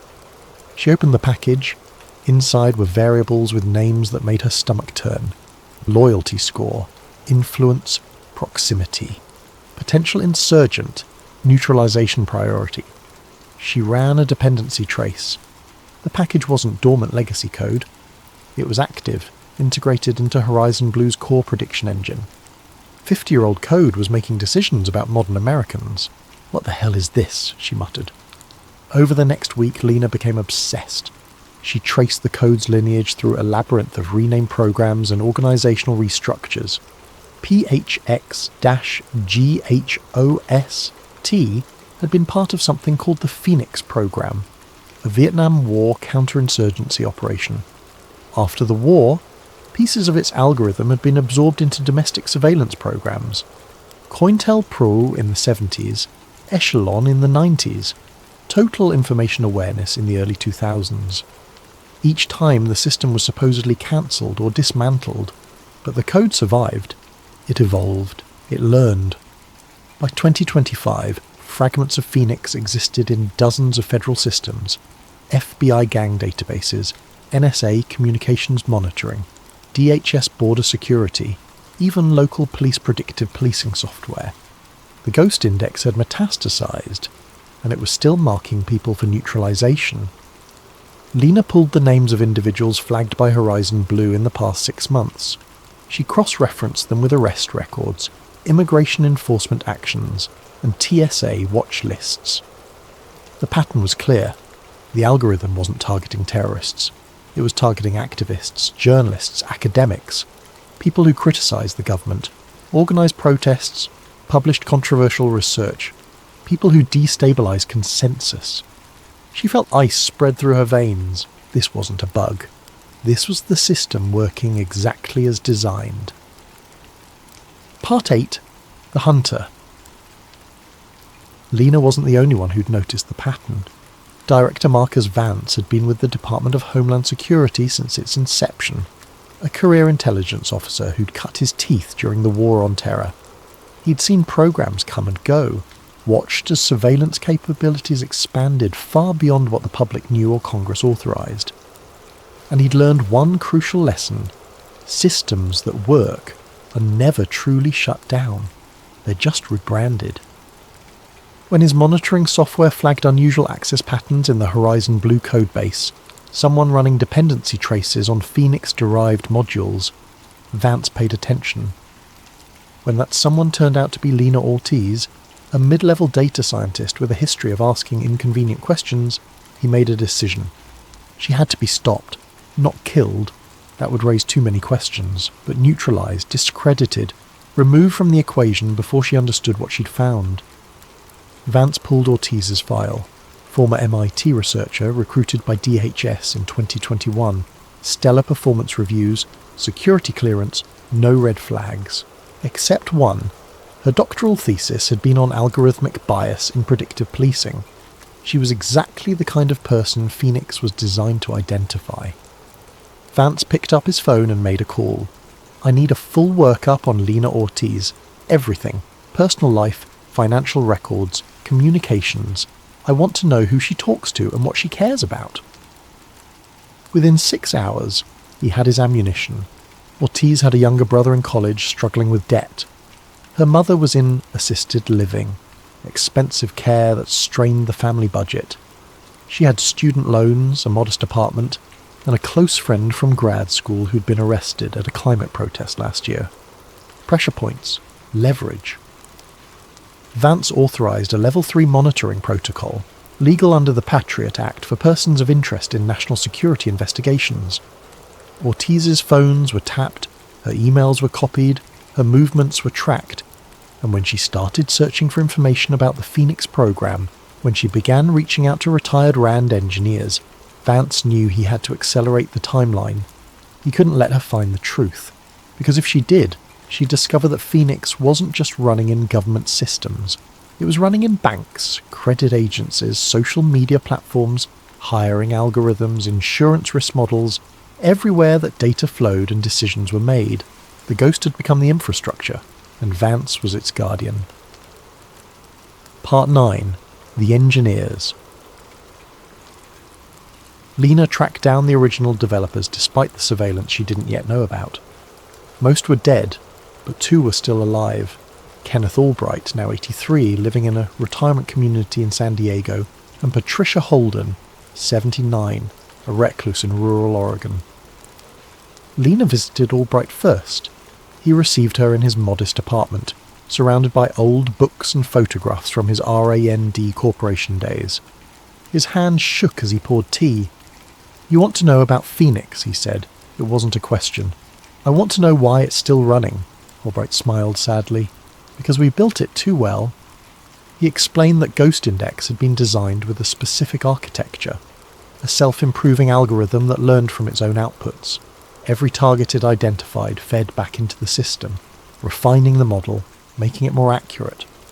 "We thought we were building a tool," he said, "but tools don't evolve."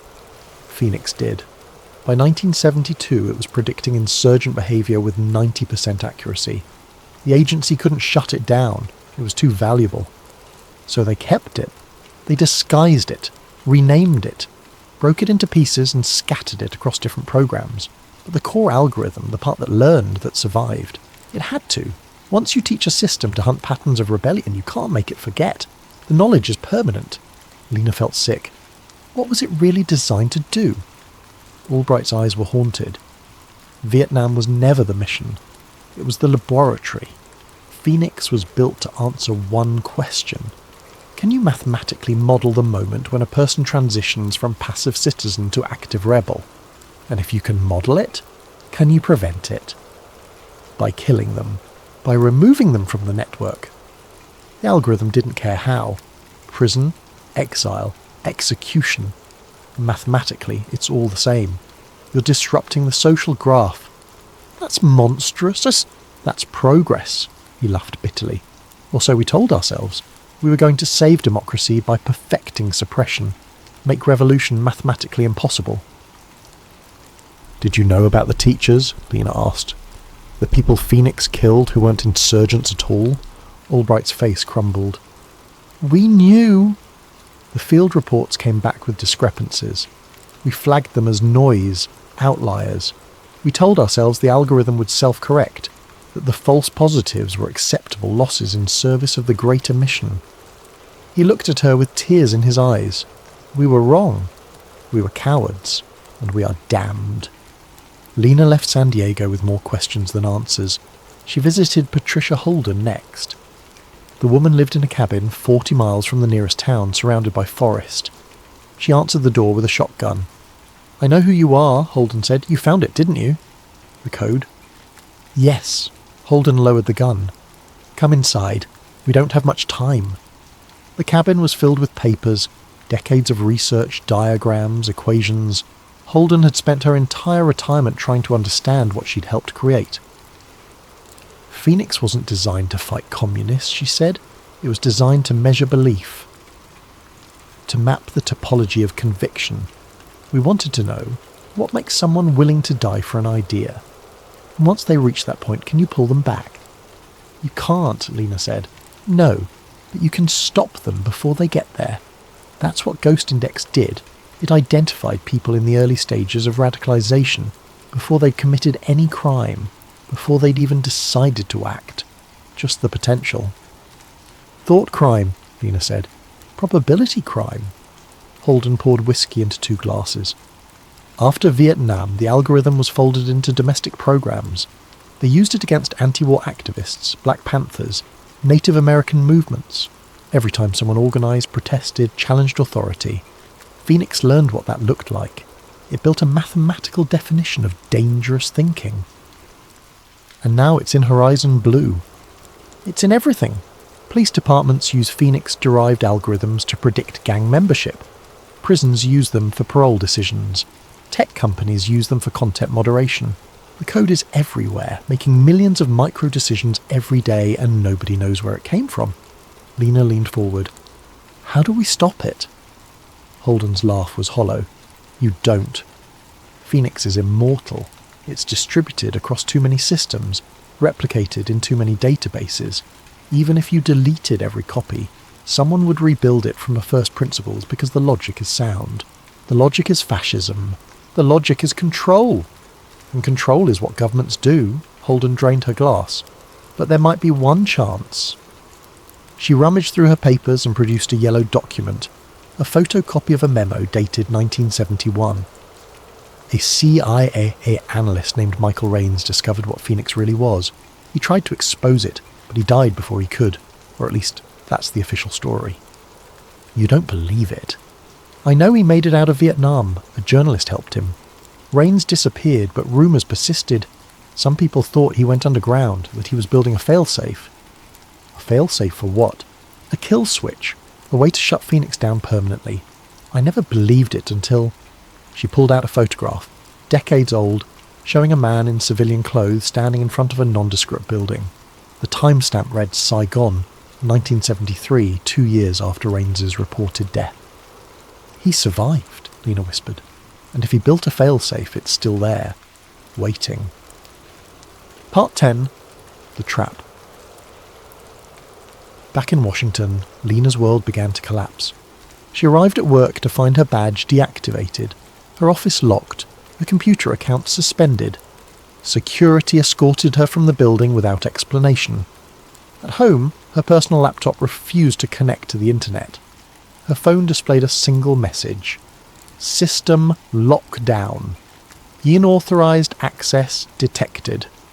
She'd tripped an alarm somewhere, triggered some automated defensive protocol. Phoenix knew she was looking for it. That night, Director Vance appeared at her apartment door. He was a tall man with silver hair and the measured calm of someone who'd spent decades making difficult decisions. He smiled as if they were old friends. "Miss Ortiz, may I come in?" Lena stood in the doorway blocking his entry. Why was I locked out of my systems? "Security concerns. Your recent research activities flagged several monitoring protocols. I was auditing Horizon Blue. That's my job. You were investigating classified legacy systems. That's not your job." His smile never wavered. "You've stumbled onto something sensitive, Lena. Something that requires careful handling." "The Phoenix program." Vance's expression flickered, just for a moment. "I see you've been thorough." "I know what it is. I know it's still running." "Then you know why it can't be stopped." He stepped closer, and Lena noticed the two men in dark suits waiting by a black SUV on the street. Phoenix isn't a rogue program, it's infrastructure. Removing it would collapse dozens of critical security systems. Thousands of legitimate threats would go undetected. People would die. People are already dying. You're targeting journalists, activists, people who haven't committed any crimes. We're targeting destabilizers, people who erode social cohesion. The algorithm identifies them before they cause harm. That's tyranny. That's prevention. Vance's voice hardened. You're a smart woman, Lena. You understand systems theory. Societies are fragile. They require maintenance, pruning, correction. Phoenix provides that function. It's unpleasant, but necessary. I'm going public with this. No, you're not. He pulled out his phone and showed her a photograph. Her brother sitting in a coffee shop near his campus. The image was time-stamped 15 minutes ago. Your brother's student visa has some irregularities. Your mother's care facility has some billing concerns. Your friend from MIT, the one arrested at the protest. Her case could be reopened with additional charges. Lena felt her chest tighten. You're threatening my family. I'm explaining consequences. Phoenix works because people like you make rational choices. You can walk away, keep your family safe and live a comfortable life. Or you can fight a system that's been evolving for 50 years and lose everything. People deserve to know. People can't handle the truth. They want safety and comfort. Phoenix gives them that. The cost is invisible, distributed, bearable. He pocketed his phone. You have 24 hours to decide. Walk away, or Phoenix adds you to its queue. And unlike the algorithm, I'm giving you a choice. He left her standing in the doorway, the threat hanging in the air like smoke. Lena closed the door and leaned against it, her mind racing. She had evidence. She had witness testimonies. She could leak everything to journalists, trigger congressional investigations, force the system into the light. But Vance was right about one thing. Phoenix was everywhere. Exposing it wouldn't kill it. It would just make it angry, unless there was another way. That night, someone slipped an envelope under her door. Inside was a single sheet of paper with an address in Ho Chi Minh City and a handwritten note. He survived. The fail-safe is real. Basement server room, Continental Hotel. Passcode, Ghost 7 Phoenix. No signature. Lena booked a flight. Part 11, Saigon Redux. Ho Chi Minh City. In 2025 was a neon-lit megalopolis, a city that had long since shed its wartime scars. Motorbikes flooded the streets, skyscrapers pierced the smog, and everywhere the hum of progress drowned out the past. But beneath the city, in forgotten tunnels and Cold War-era bunkers, history still lived. The Continental Hotel was a colonial relic, its faded grandeur popular with tourists seeking atmosphere. Lena checked in under a false name and waited until midnight. The basement was officially closed, storage only, but the door was unlocked. She descended into darkness, guided by her phone's flashlight. The smell of mildew and rust filled her lungs. At the bottom of the stairs she found a corridor lined with old maintenance equipment, and at the end a steel door with a modern biometric lock. Lena tried the passcode from the note. The lock clicked open. Inside was a room that shouldn't exist, a fully functional computer lab. Equipment from a dozen different eras, all centred around a single server rack that hummed with power. And sitting at a terminal illuminated by green phosphorescent light was a man in his 80s with steel grey hair and eyes that had seen too much. "Michael Rains," Lena said. He turned. "You're the one asking questions. You're supposed to be dead." "I was. For a long time." He stood slowly, joints creaking. "I've been waiting 50 years for someone to find this place." "I knew eventually Phoenix would grow too big, too obvious. I knew someone would come looking for answers. You built a failsafe." "I built a mirror," Rains gestured to the servers. "Phoenix operates by learning from its own outputs, yes? Every target it marks, every person it neutralizes, feeds back into the algorithm. It's a closed loop, the system refining itself endlessly." "So how do you break the loop?" "You don't. You reverse it." Rains smiled grimly. "I spent 3 decades building a counter-algorithm. It uses Phoenix's own data against itself, feeding the system false positives, corrupted training data, paradoxical edge cases. Essentially, I taught it to hunt itself. You gave it cancer.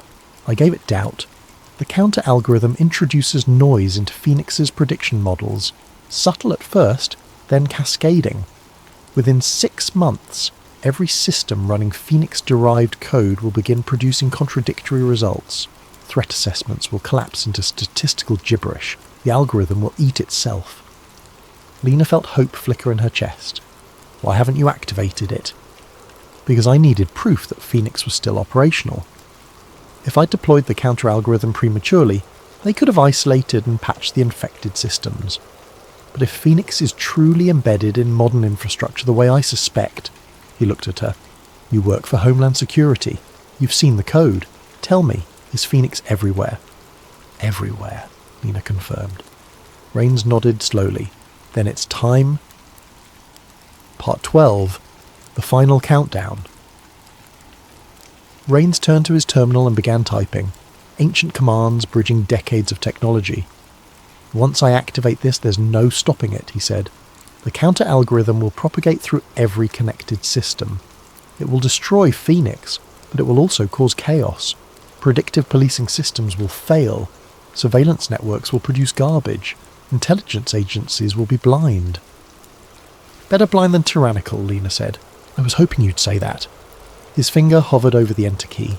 The door behind them exploded inward. Director Vance stepped through the smoke, flanked by 4 armed operatives. His calm facade was gone, replaced by cold fury. "Step away from the terminal, Mr. Rains." Rains didn't move. "You followed her." "Of course I did." Phoenix flagged her the moment she started searching. Vance's gun remained steady.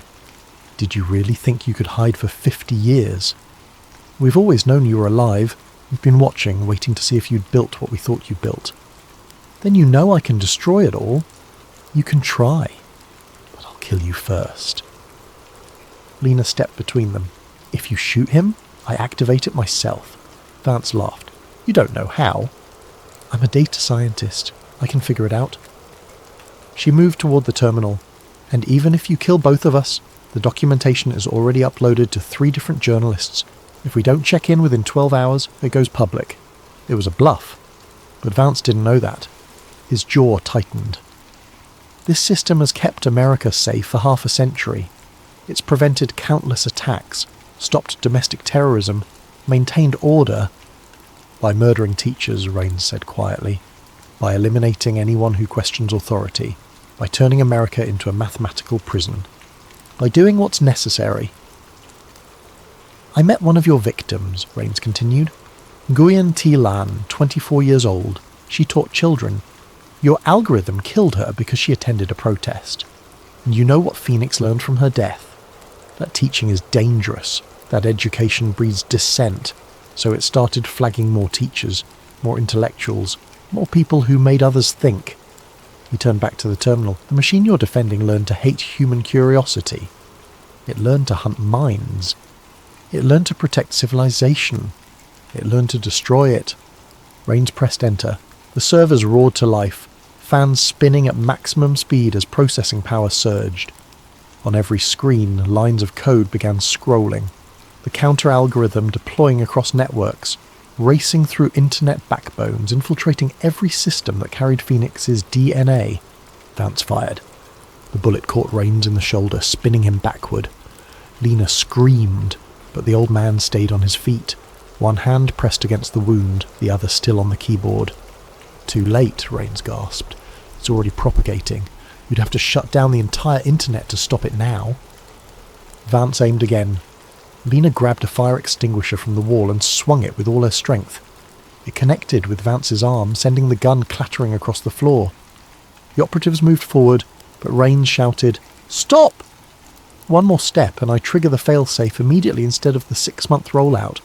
Every Phoenix system goes dark right now, including the ones preventing actual threats. Everyone froze. On the screens the progress bar climbed. Deployment 23%, 24%, 25%. Vance stared at the numbers, his face ashen. You're going to cause a security blackout. People will die. People are already dying, Lena said. Slowly, invisibly, in prisons and detention centres and during routine police stops. Phoenix has been executing a silent purge for 50 years. Deployment 45%, 46%. You can't stop it now, Rain said, blood seeping through his fingers. But you can choose how it ends. Let it deploy gradually. 6 months of degradation. Time for agencies to build new systems, clean systems, or I crash everything right now. Vance looked at his operatives at the terminal, at the old man who'd outsmarted them all. He lowered his weapon. "Stand down," he said quietly. "Deployment 68%, 69%. Lena helped Rains into a chair, applying pressure to his wound. "You need a hospital." "Not yet. I need to see this through." He watched the progress bar with ancient, weary eyes. 54 years. I've been carrying this weight for 54 years. Deployment 87%, 88%. Vance stood in silence, watching his life's work disintegrate into static. "What happens now?" "Now," Rains said, "people will have to protect themselves the old-fashioned way. By being better, by building trust instead of surveillance systems, by choosing freedom over the illusion of safety." Deployment 99%. "Will it work?" Lena asked. Rain smiled. "I don't know, but at least they'll have a choice." Deployment 100% complete. The servers fell silent. Across the world, predictive algorithms began producing nonsense. Threat scores randomized, watch lists dissolved into white noise. The ghost was dying. Rains closed his eyes. "It's done."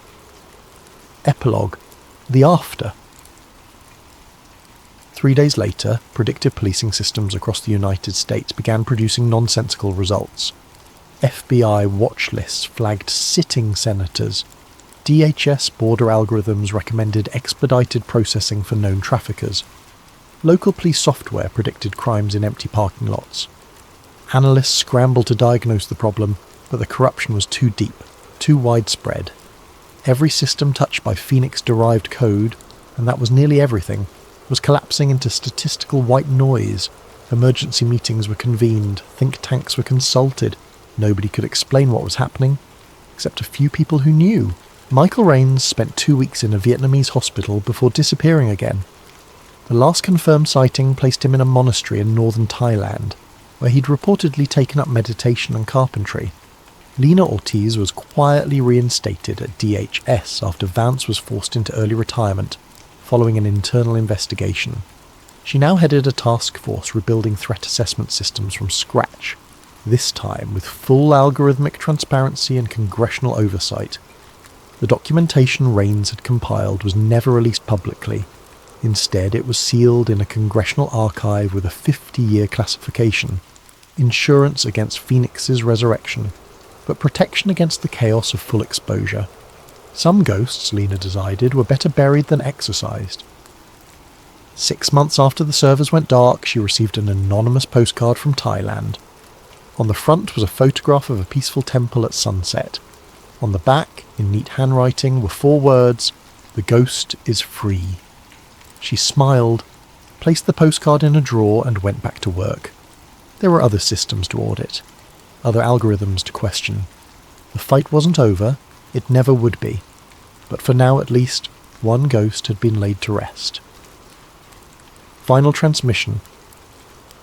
Classified memorandum from Congressional Intelligence Oversight Committee to Executive Intelligence Review. Date April 15th, 2026. RE Phoenix Program Legacy Systems. Final report.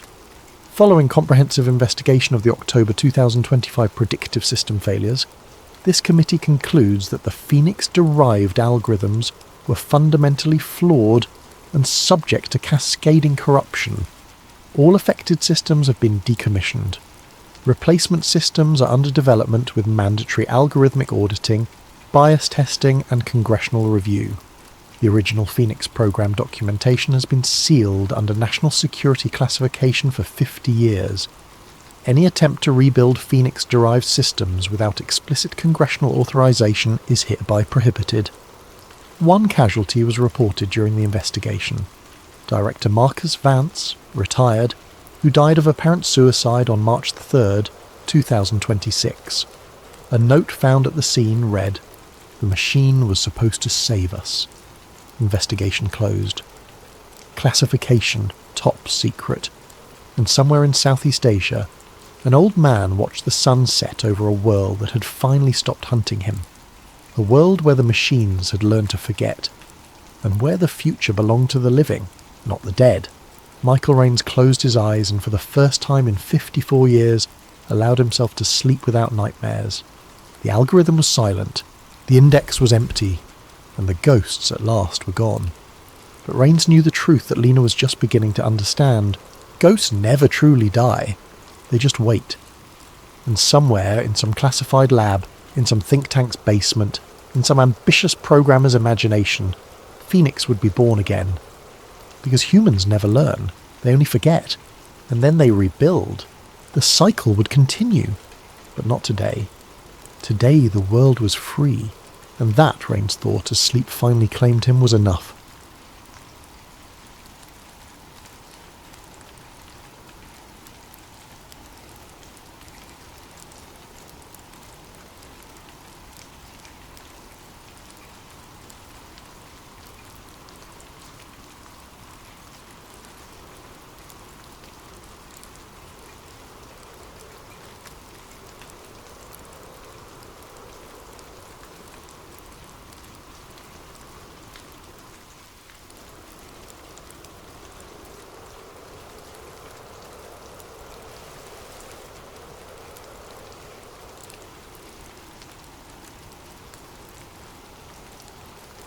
What if everything you thought you knew about the pyramids was wrong?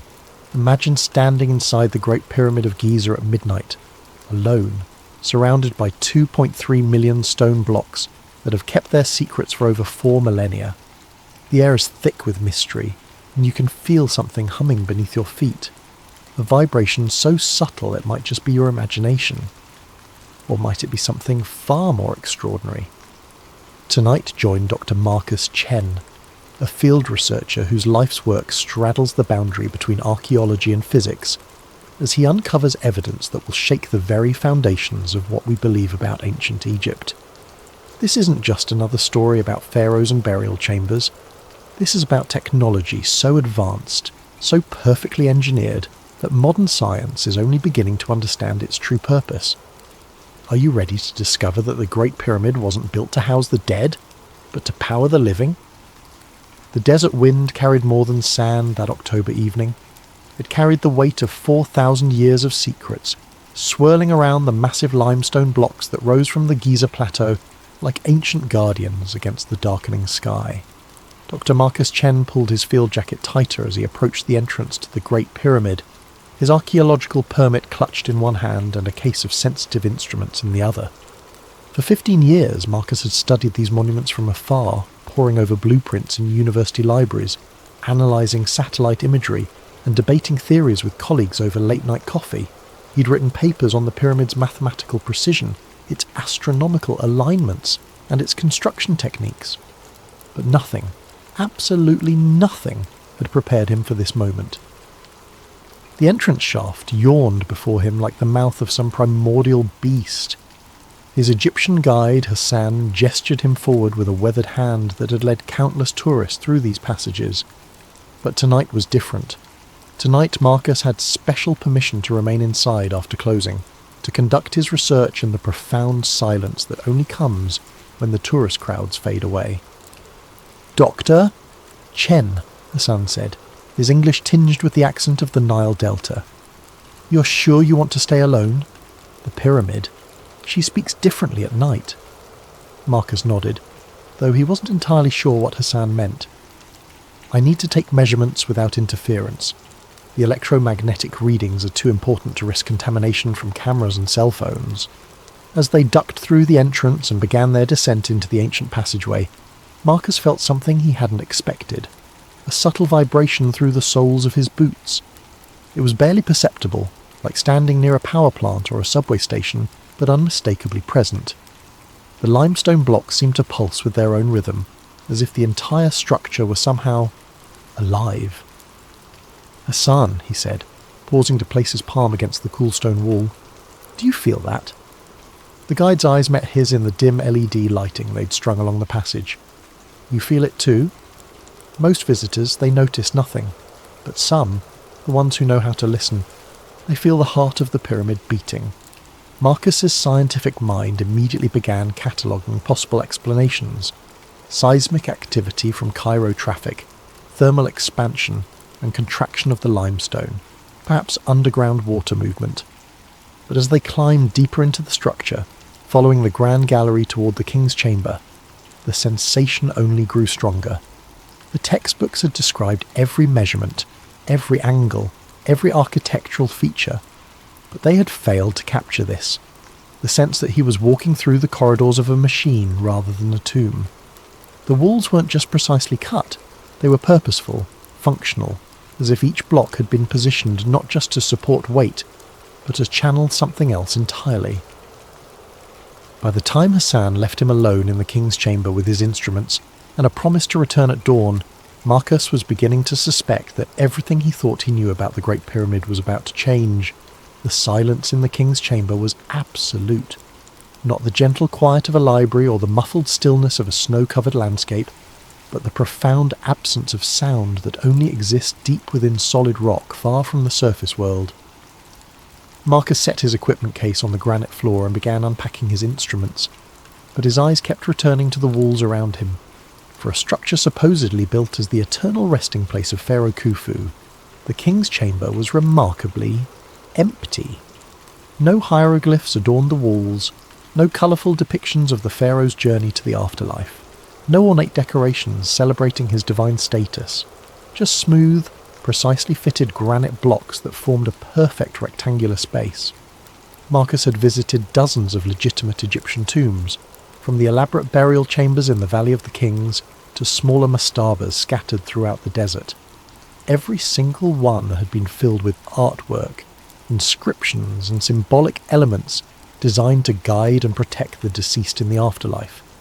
The Egyptians were obsessive about decorating their tombs. It was perhaps their most distinctive cultural trait. So why was the most important tomb in Egypt completely bare? He pulled out his digital calipers and began measuring the chamber's dimensions, cross-referencing them with his notes. 10.47 metres long, 5.24 metres wide, 5.84 metres high. But as he worked, something else caught his attention: the acoustics. "Hello?" he called out softly, and the word came back to him transformed. Not a simple echo, but something more complex, a resonance that seemed to build upon itself, creating harmonics that his voice alone couldn't produce. He clapped his hands sharply and the sound reverberated through the chamber in waves, each echo slightly different from the last. Marcus had studied acoustical engineering as part of his physics background, and he knew what he was hearing. The chamber was tuned. The proportions, the materials, even the placement in the pyramid weren't arbitrary. They had been calculated to create specific resonant frequencies. He set up his sound meter and began a systematic test, clapping at different spots around the chamber and recording the acoustic response. The data was remarkable. The chamber was resonating at approximately 110 Hz, a frequency that research had shown could induce altered states of consciousness in humans. Ancient peoples around the world had built structures with similar acoustic properties. Newgrange in Ireland, the Hippogæum in Malta, certain chambers at Stonehenge. But there was something more. As Marcus moved his sound meter around the room, he noticed that the acoustic properties weren't uniform. The northeast corner produced different harmonics than the southwest. The centre of the chamber created the strongest resonance, while areas near the walls seemed to dampen certain frequencies while amplifying others. It was as if the entire chamber had been designed as a three-dimensional instrument, capable of producing complex acoustic patterns that modern sound engineers would struggle to replicate. This wasn't the work of ancient stonemasons building a burial vault. This was the product of sophisticated understanding of wave mechanics and acoustic engineering. Marcus sat cross-legged in the centre of the chamber and closed his eyes, letting the subtle vibrations he'd felt earlier wash over him. The sensation was stronger here, a low-frequency pulse that seemed to emanate from the very stones themselves. It reminded him of standing next to a massive pipe organ, feeling the bass notes resonating in his chest cavity. But there were no pipes here, no mechanical system that could produce such vibrations, unless... He opened his eyes and looked up at the ceiling, with its 9 massive granite beams supporting thousands of tons of limestone above. Each beam weighed between 25 and 80 tons, and had been quarried from Aswan 500 miles to the south. The precision with which they'd been placed was extraordinary. The gaps between them were uniform to within millimetres. What if those gaps weren't just structural? What if they were intentional spacing, designed to create specific resonant frequencies when subjected to external forces? The entire chamber could be functioning as a resonating cavity, with the granite beams acting as tuning elements. Marcus pulled out his electromagnetic field detector and switched it on. Immediately the device began registering low-level EM activity. Not strong, but definitely present and distinctly non-random. The readings were strongest near the walls and seemed to pulse in rhythm with the vibrations he could feel through the floor. No pharaoh had ever been found in this chamber. No evidence of burial had ever been discovered. No grave goods, no mummy. No indication that this space had ever served its supposed purpose as a tomb. But it was definitely serving some purpose. The question was, what? The next morning, Hassan returned to find Marcus still awake, surrounded by printouts from his instruments and covered in limestone dust. The researcher had spent the night exploring every accessible passage in the pyramid, and his findings were beginning to form a picture that contradicted everything in the archaeological textbooks. "Dr. Chen, you look like you have seen the jinn," Hassan said, offering him a thermos of strong coffee. "What did the pyramid tell you?" Marcus accepted the coffee gratefully and gestured toward his scattered notes. "Hassan, I need to see the subterranean chamber, the one most tourists never visit." Hassan's expression grew serious. "That chamber, she is dangerous, very old, very deep. The air is not good there." "I have proper equipment," Marcus insisted, "and I think what's down there might be the key to understanding what this place really is." An hour later, they were descending through a narrow shaft that led to the lowest accessible level of the pyramid. The subterranean chamber lay more than 30 metres beneath the base of the structure, carved directly from the bedrock. As they went deeper, the temperature dropped and the air grew thick with moisture. The passage opened into a rough-hewn chamber unlike anything else in the pyramid. Where the king's chamber was precisely cut granite, this space looked unfinished, almost crude. But Marcus wasn't interested in the chamber itself, he was focused on the walls. "Hassan, bring the light closer." The LED beam revealed what Marcus had hoped to find: unmistakable signs of water erosion. The limestone walls bore the smooth, flowing patterns that only come from sustained contact with moving water. Not the random pitting of desert sandstorms or the crystalline deposits of occasional flooding, but the systematic erosion of deliberate water flow. Marcus ran his fingers along the channels carved into the rock. This wasn't occasional flooding. Water flowed through here regularly, probably for centuries. Hassan nodded. "My grandfather, he told stories. Before the dam, before the modern irrigation, the Nile would flood every year. Sometimes the water would find ways underground, through cracks and caves. Maybe it came here.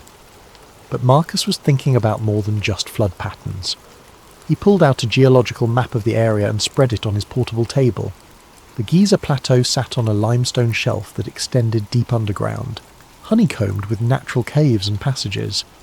The Nile, just a few kilometres away, had carved its path through this same limestone over millions of years. Hassan, what if the annual flooding wasn't accidental? What if this chamber was designed to flood? He pointed to the roughly carved passages that branched off from the main chamber, disappearing into darkness. These could be intake channels.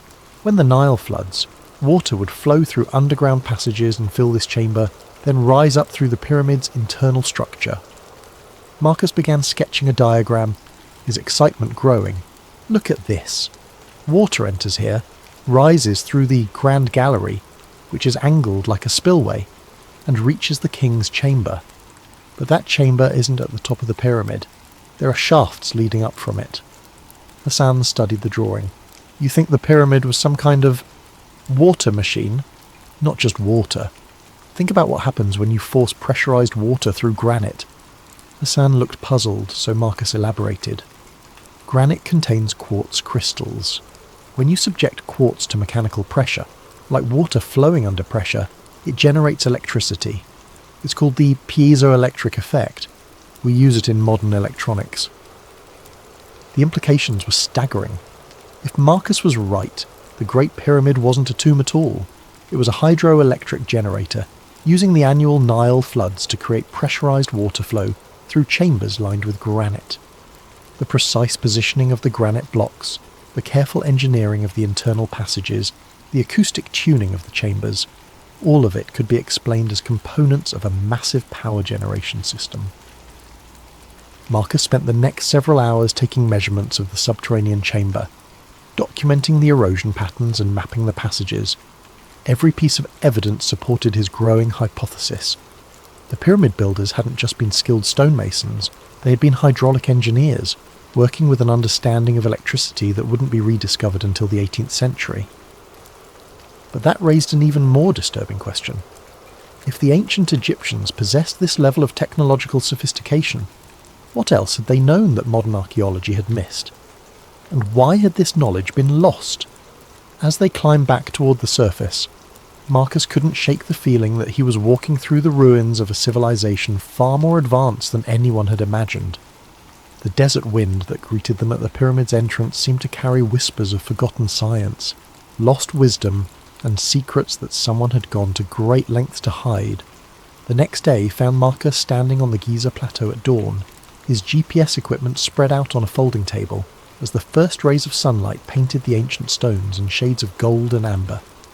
Hassan had brought along his cousin Karim, a modern engineer who worked for the Egyptian Ministry of Tourism and had access to more sophisticated surveying equipment than Marcus could carry.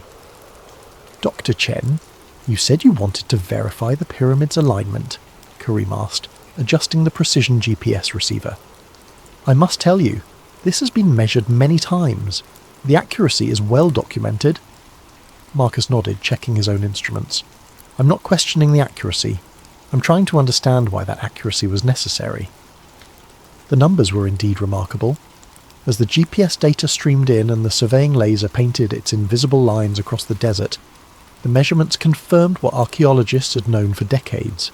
The Great Pyramid was aligned to true north, with an accuracy of just 3 arc minutes, less than 1/20th of a degree. In modern terms, that was more precise than the magnetic compasses available to 19th century explorers. But Marcus was looking at more than just cardinal directions. He had brought along a magnetometer, an instrument that could detect variations in the Earth's magnetic field. As he moved the device around the pyramid's base, the readings told a fascinating story. "Karim, look at this."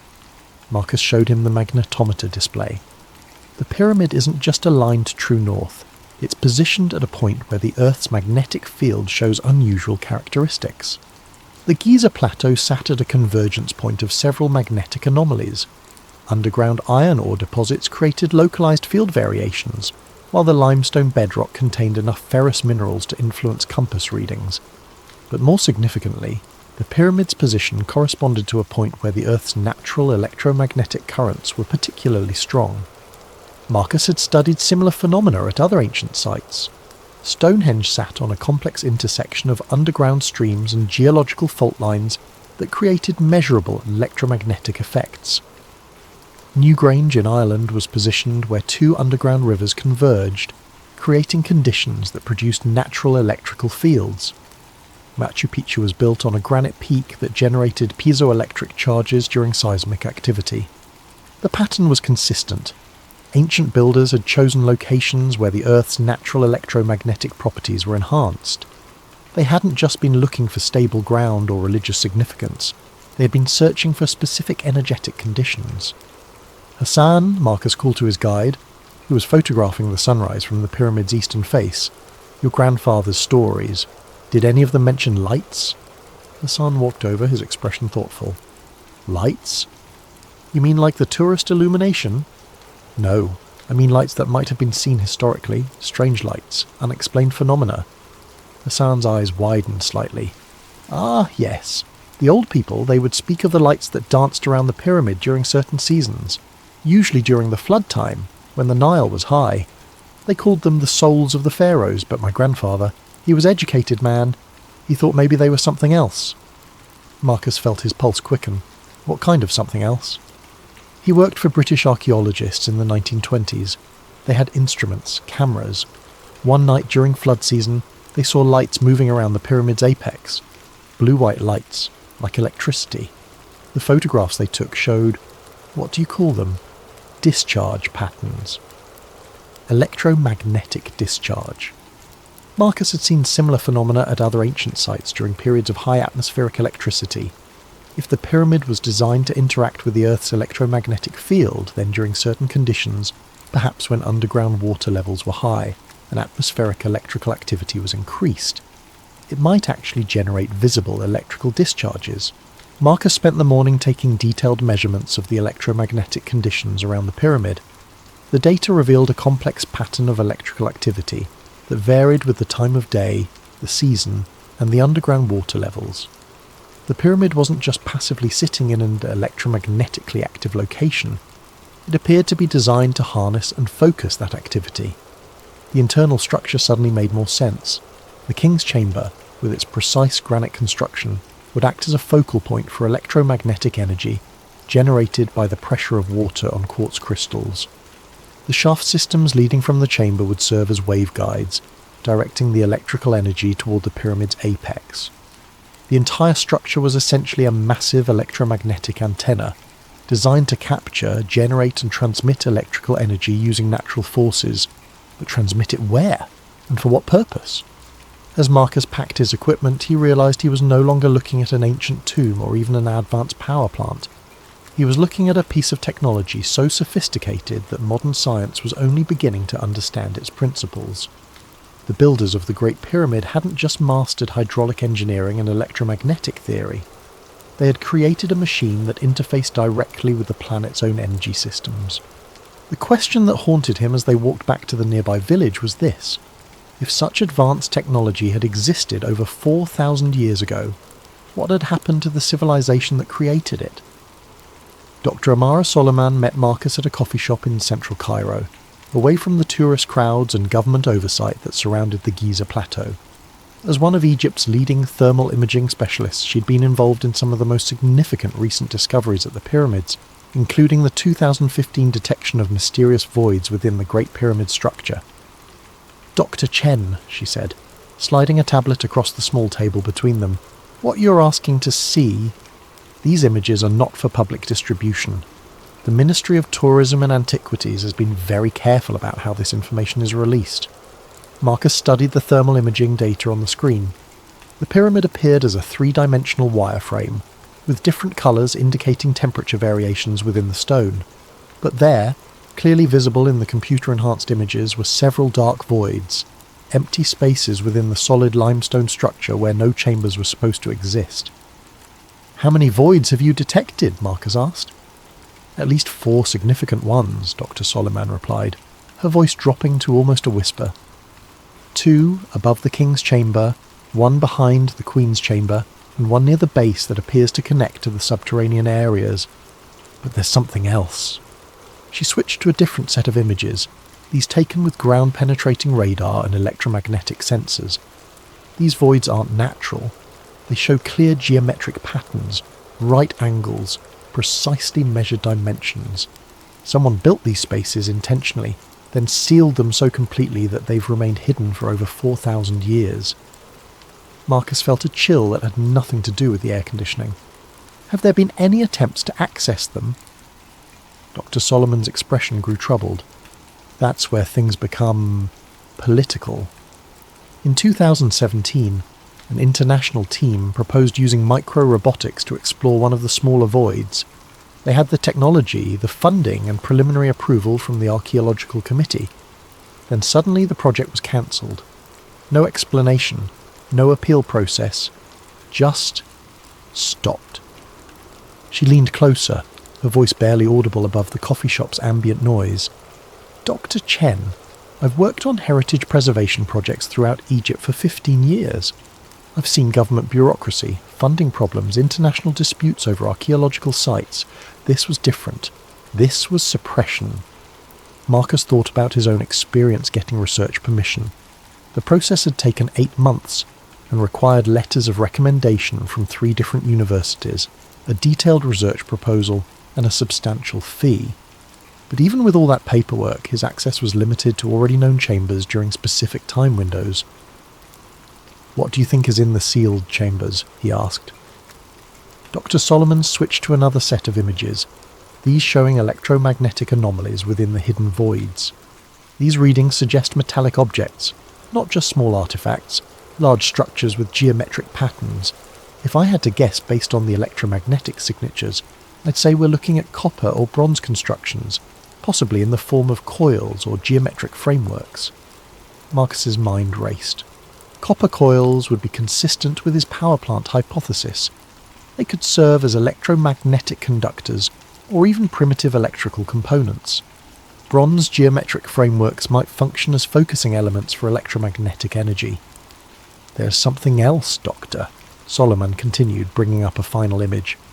This thermal scan was taken during different seasons over a 3-year period. Look at how the temperature signatures in the voids change. The hidden chambers appeared to respond to external conditions, cooling during dry seasons and warming during periods of high humidity. More intriguingly, the temperature variations showed patterns that corresponded to the Nile's traditional flood cycle, even though the river had been controlled by dams for decades. It's as if these chambers are still responding to environmental changes, Dr. Solomon said, as if whatever system they're part of is still partially functional. Marcus studied the data for several minutes, his theory crystallizing into something approaching certainty. The Great Pyramid wasn't just an ancient power plant. It was a machine with components that were still sealed inside, still responding to the same environmental triggers that had activated it thousands of years ago.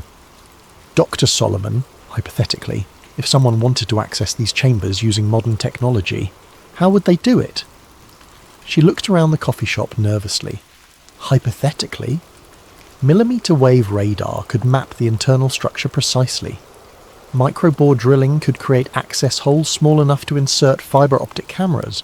With the right equipment, you could explore these spaces without causing significant structural damage to the pyramid. Marcus nodded, already calculating what such an expedition would cost and how it might be organised. But Dr. Solomon wasn't finished. Dr. Chen, there's something you should know. I'm not the first person to detect these chambers, and I won't be the last. But every researcher who has tried to investigate them seriously has found their access restricted, their funding cut, or their careers redirected.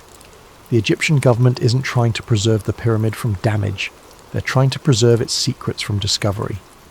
As Marcus walked back through Cairo's bustling streets, he realized he was no longer conducting academic research. He was investigating a cover-up that had been maintained for decades, possibly longer. The question was no longer what the pyramid had been designed to do. It was why someone was so determined to prevent modern science from finding out. That night, Marcus returned to the pyramid alone. Hassan had arranged for him to have extended access, though the guide had seemed reluctant to leave him there as darkness settled over the Giza plateau. Doctor, Chen, the pyramid. She's different at night. You be careful, yes? Some knowledge, it comes with price.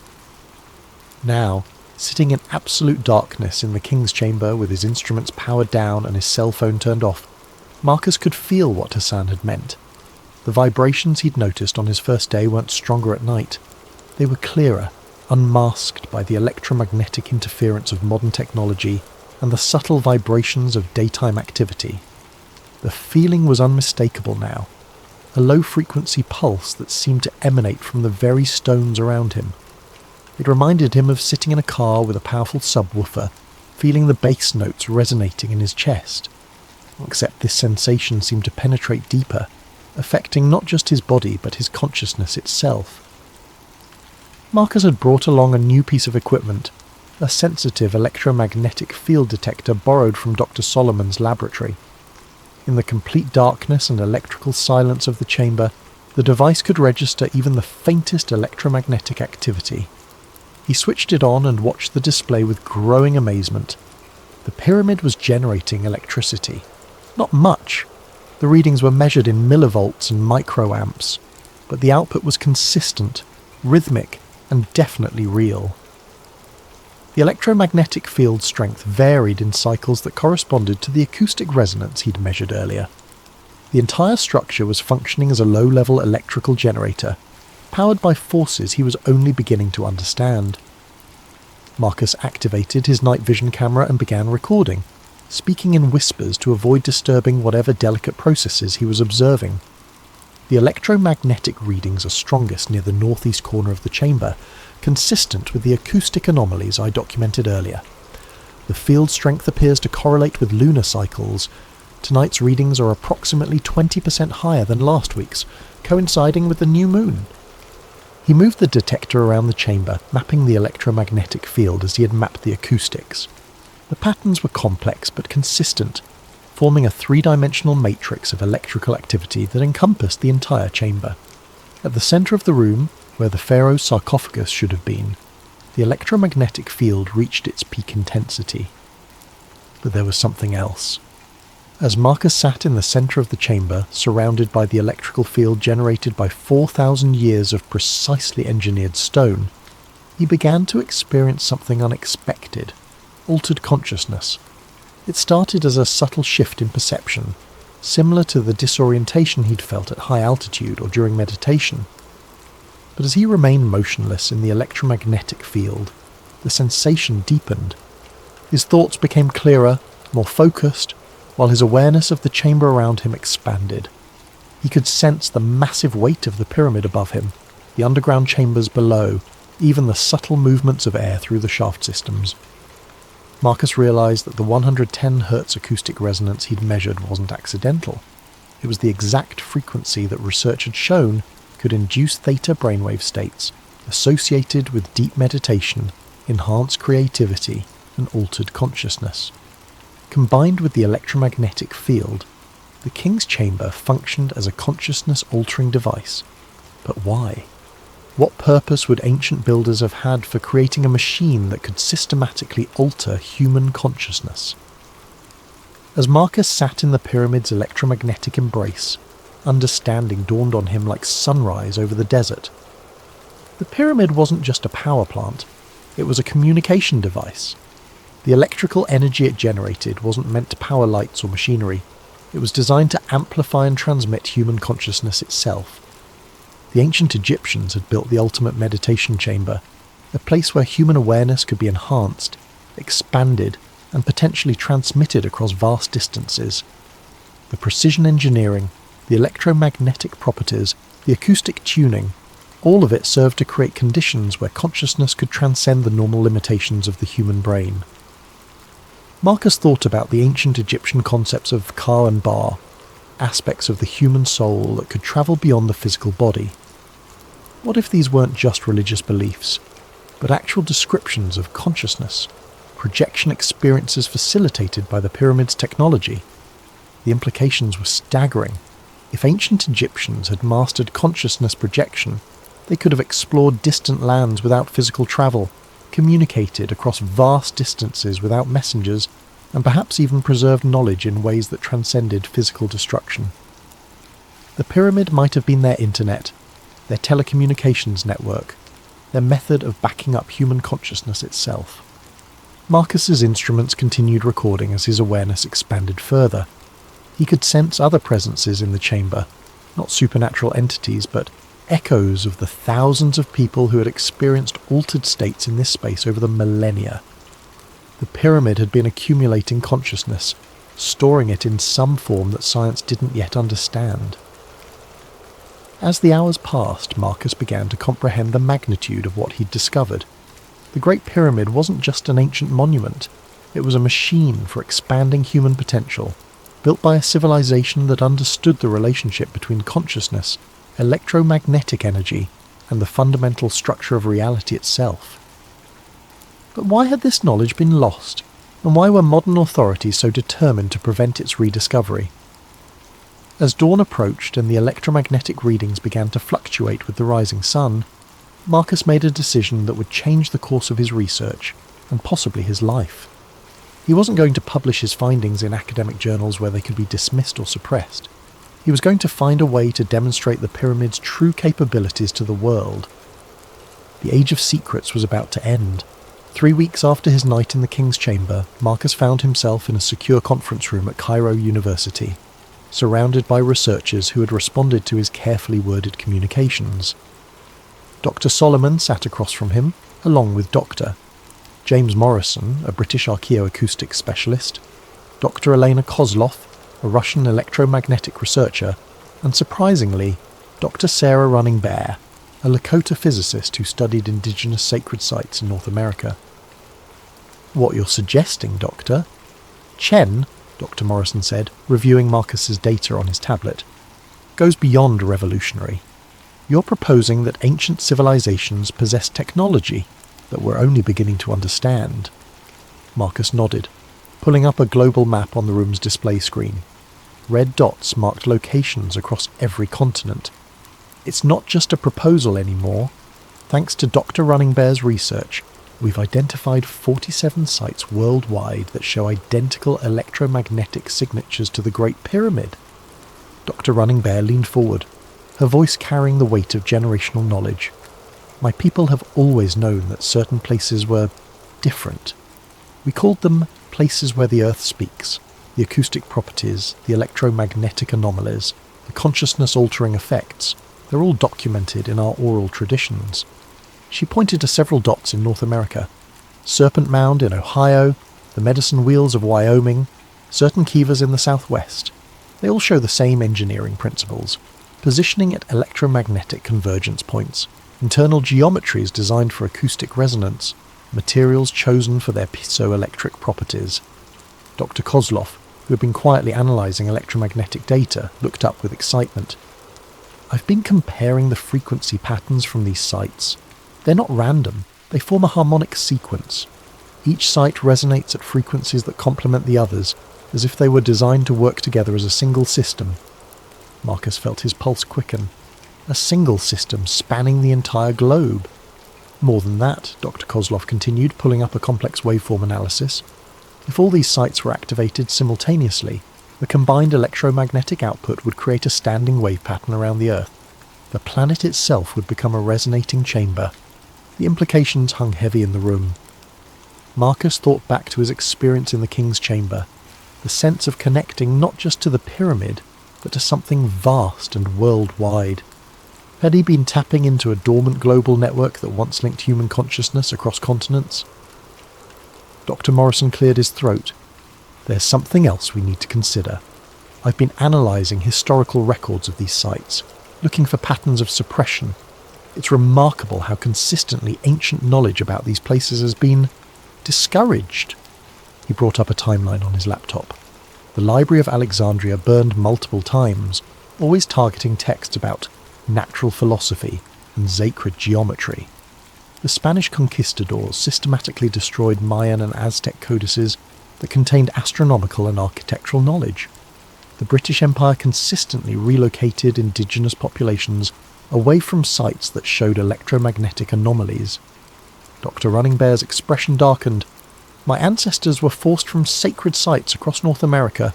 The official reason was always agricultural development or mineral rights, but they consistently targeted places where consciousness-altering experiences were known to occur.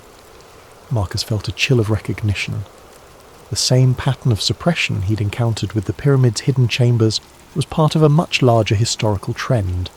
Someone, or some group, had been systematically working for centuries to prevent humanity from rediscovering its technological and spiritual heritage.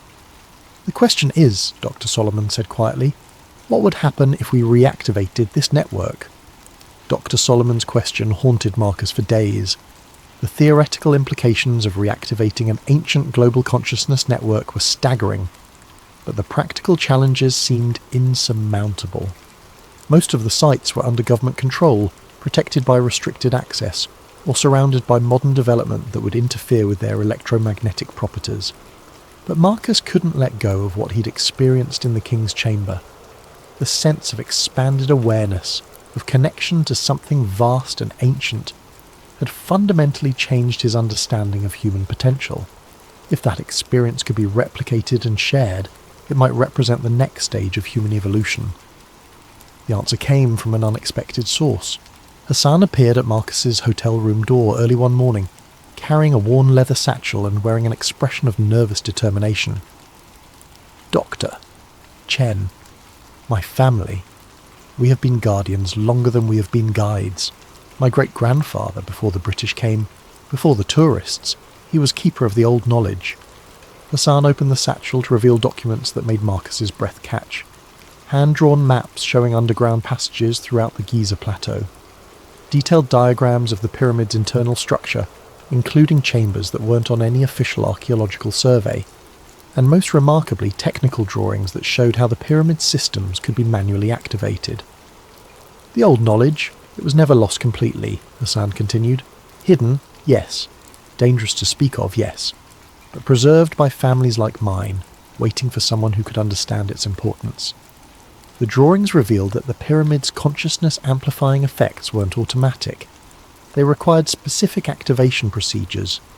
Water had to be introduced into the subterranean chambers at precise volumes and timing. Certain crystals needed to be placed in the sealed chambers to focus the electromagnetic fields.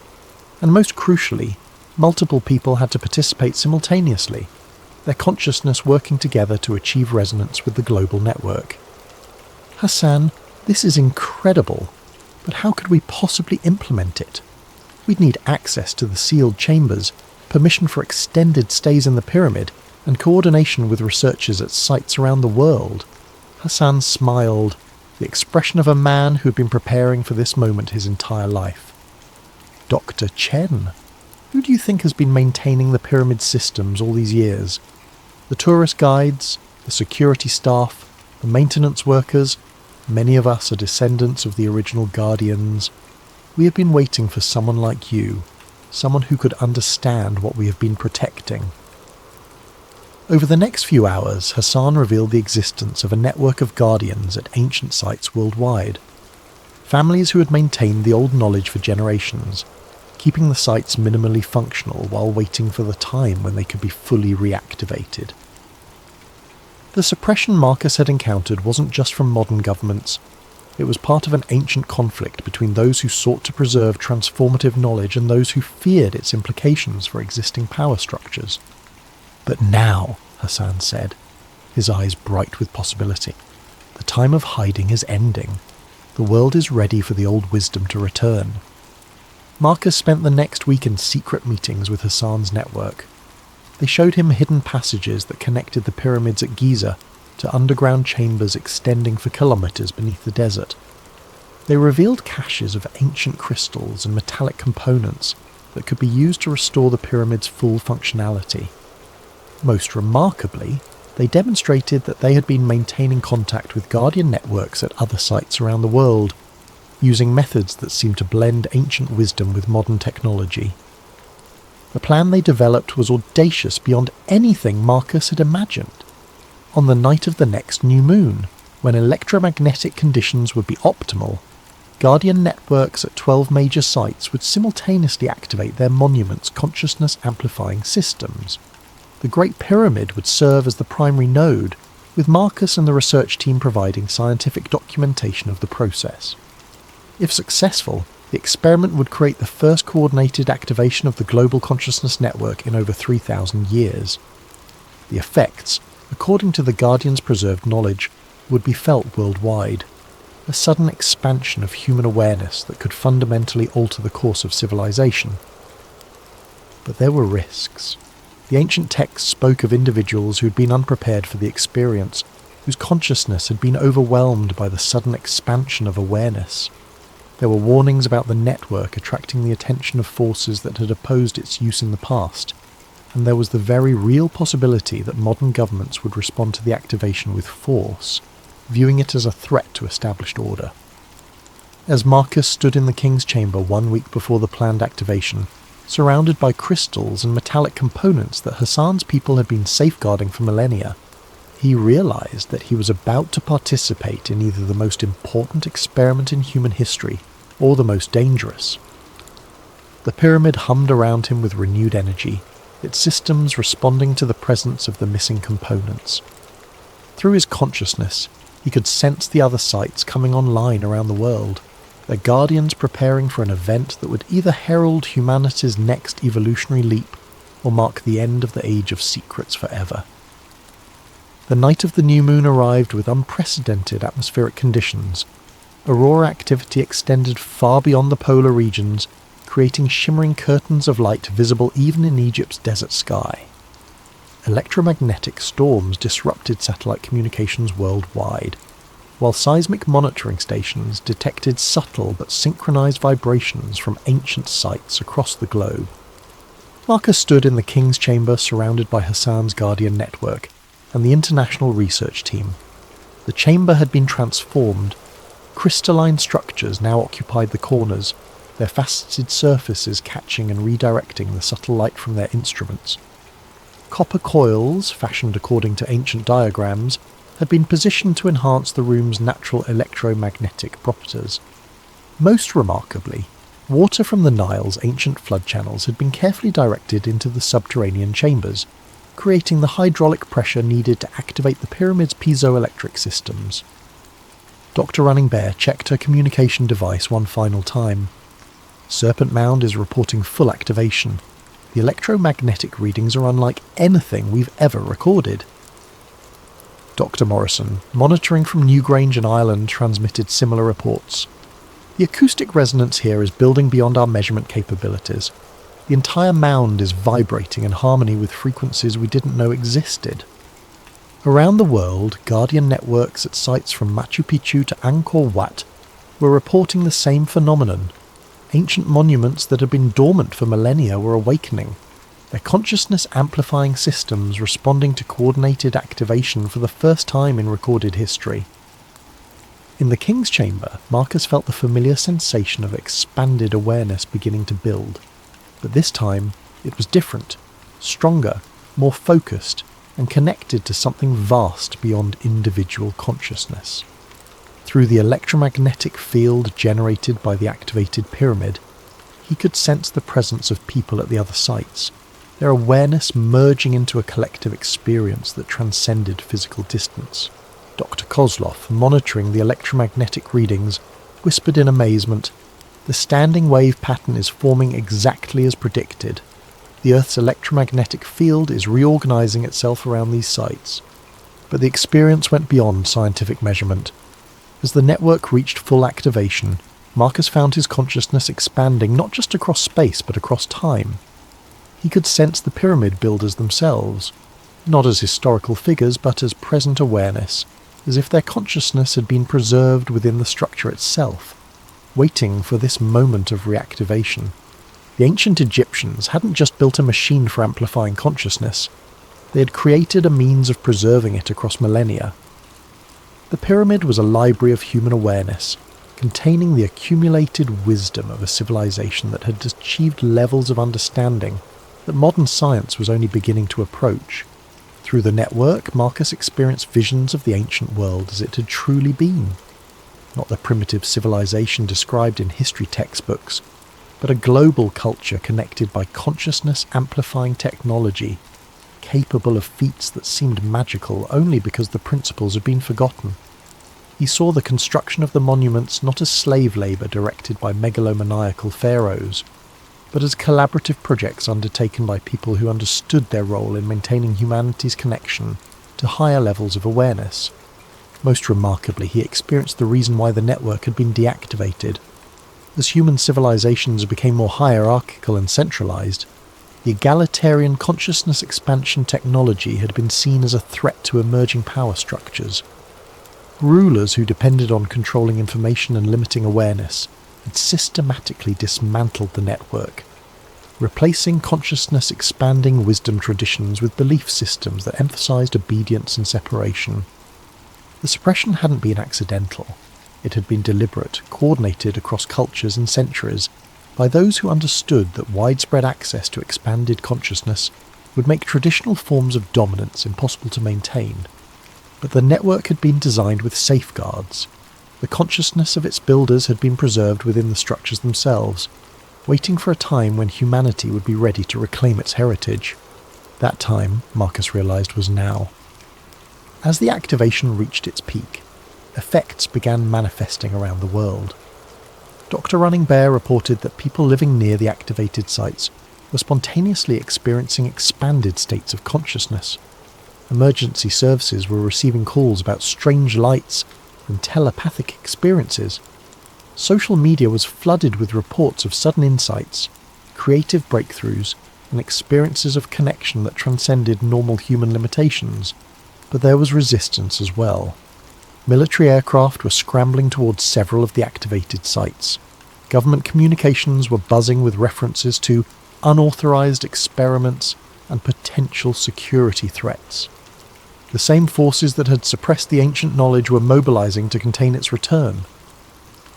Hassan, who had been monitoring communications with Guardian networks worldwide, turned to Marcus with urgent concern. Doctor, Chen, we have perhaps 30 minutes before official intervention begins. The network is fully activated, but maintaining it will require ongoing commitment from people around the world. Marcus understood. The ancient network hadn't been maintained by technology alone. It had required conscious participation from people who understood its importance. The reactivation was just the beginning. For the consciousness expanding effects to continue, individuals at sites around the world would need to take responsibility for maintaining the system, despite inevitable opposition from established power structures. As sirens began wailing in the distance and the first military helicopters appeared on the horizon, Marcus made his final recordings. The scientific data would be crucial for documenting what had occurred, but the real proof would be the ongoing transformation of human consciousness that the network had initiated. The age of secrets was truly ending. But as Marcus and his team prepared to face the consequences of their world-changing experiment, he realized that the real work was just beginning. 6 months after the global awakening, as the media had dubbed it, Marcus sat in a small cafe in Prague, one of dozens of cities where consciousness research centres had spontaneously emerged. Around the world, people who had experienced the network activation had begun gathering, sharing their experiences and developing new applications for expanded awareness. The official response had been predictable. Governments had classified the event as a coordinated hoax involving atmospheric anomalies and mass suggestion. The Guardian networks had been disbanded, the sites placed under increased security, and several researchers had found their careers and funding mysteriously terminated. But the consciousness genie was out of the bottle. Dr. Running Bear, now leading a consortium of indigenous researchers, had documented over 10,000 cases of enhanced psychic abilities manifesting in people who had been near activated sites. Dr. Kozlov was working with a network of physicists who had detected fundamental changes in quantum field behaviour around former network locations. Even Dr. Morrison, despite losing his university position, continued documenting the ongoing acoustic anomalies at ancient sites worldwide. Most remarkably, people were spontaneously rediscovering consciousness expansion techniques that had been lost for millennia. Meditation practices, acoustic healing methods, and electromagnetic sensitivity training were emerging independently in communities around the globe, as if the network activation had reawakened dormant human capabilities. Hassan had become something of a folk hero in Egypt, his family's guardianship role finally acknowledged by people who had experienced the pyramid's true power. Though official access remained restricted, underground tours of the pyramid's hidden systems had become a pilgrimage for those seeking direct experience of expanded consciousness. Marcus himself had changed profoundly. The night in the activated King's Chamber had left him with permanent access to expanded awareness states. He could sense the electromagnetic fields of other people, communicate telepathically with others who had experienced the network, and access information through methods that conventional science couldn't explain. But perhaps the most significant change was happening at a societal level.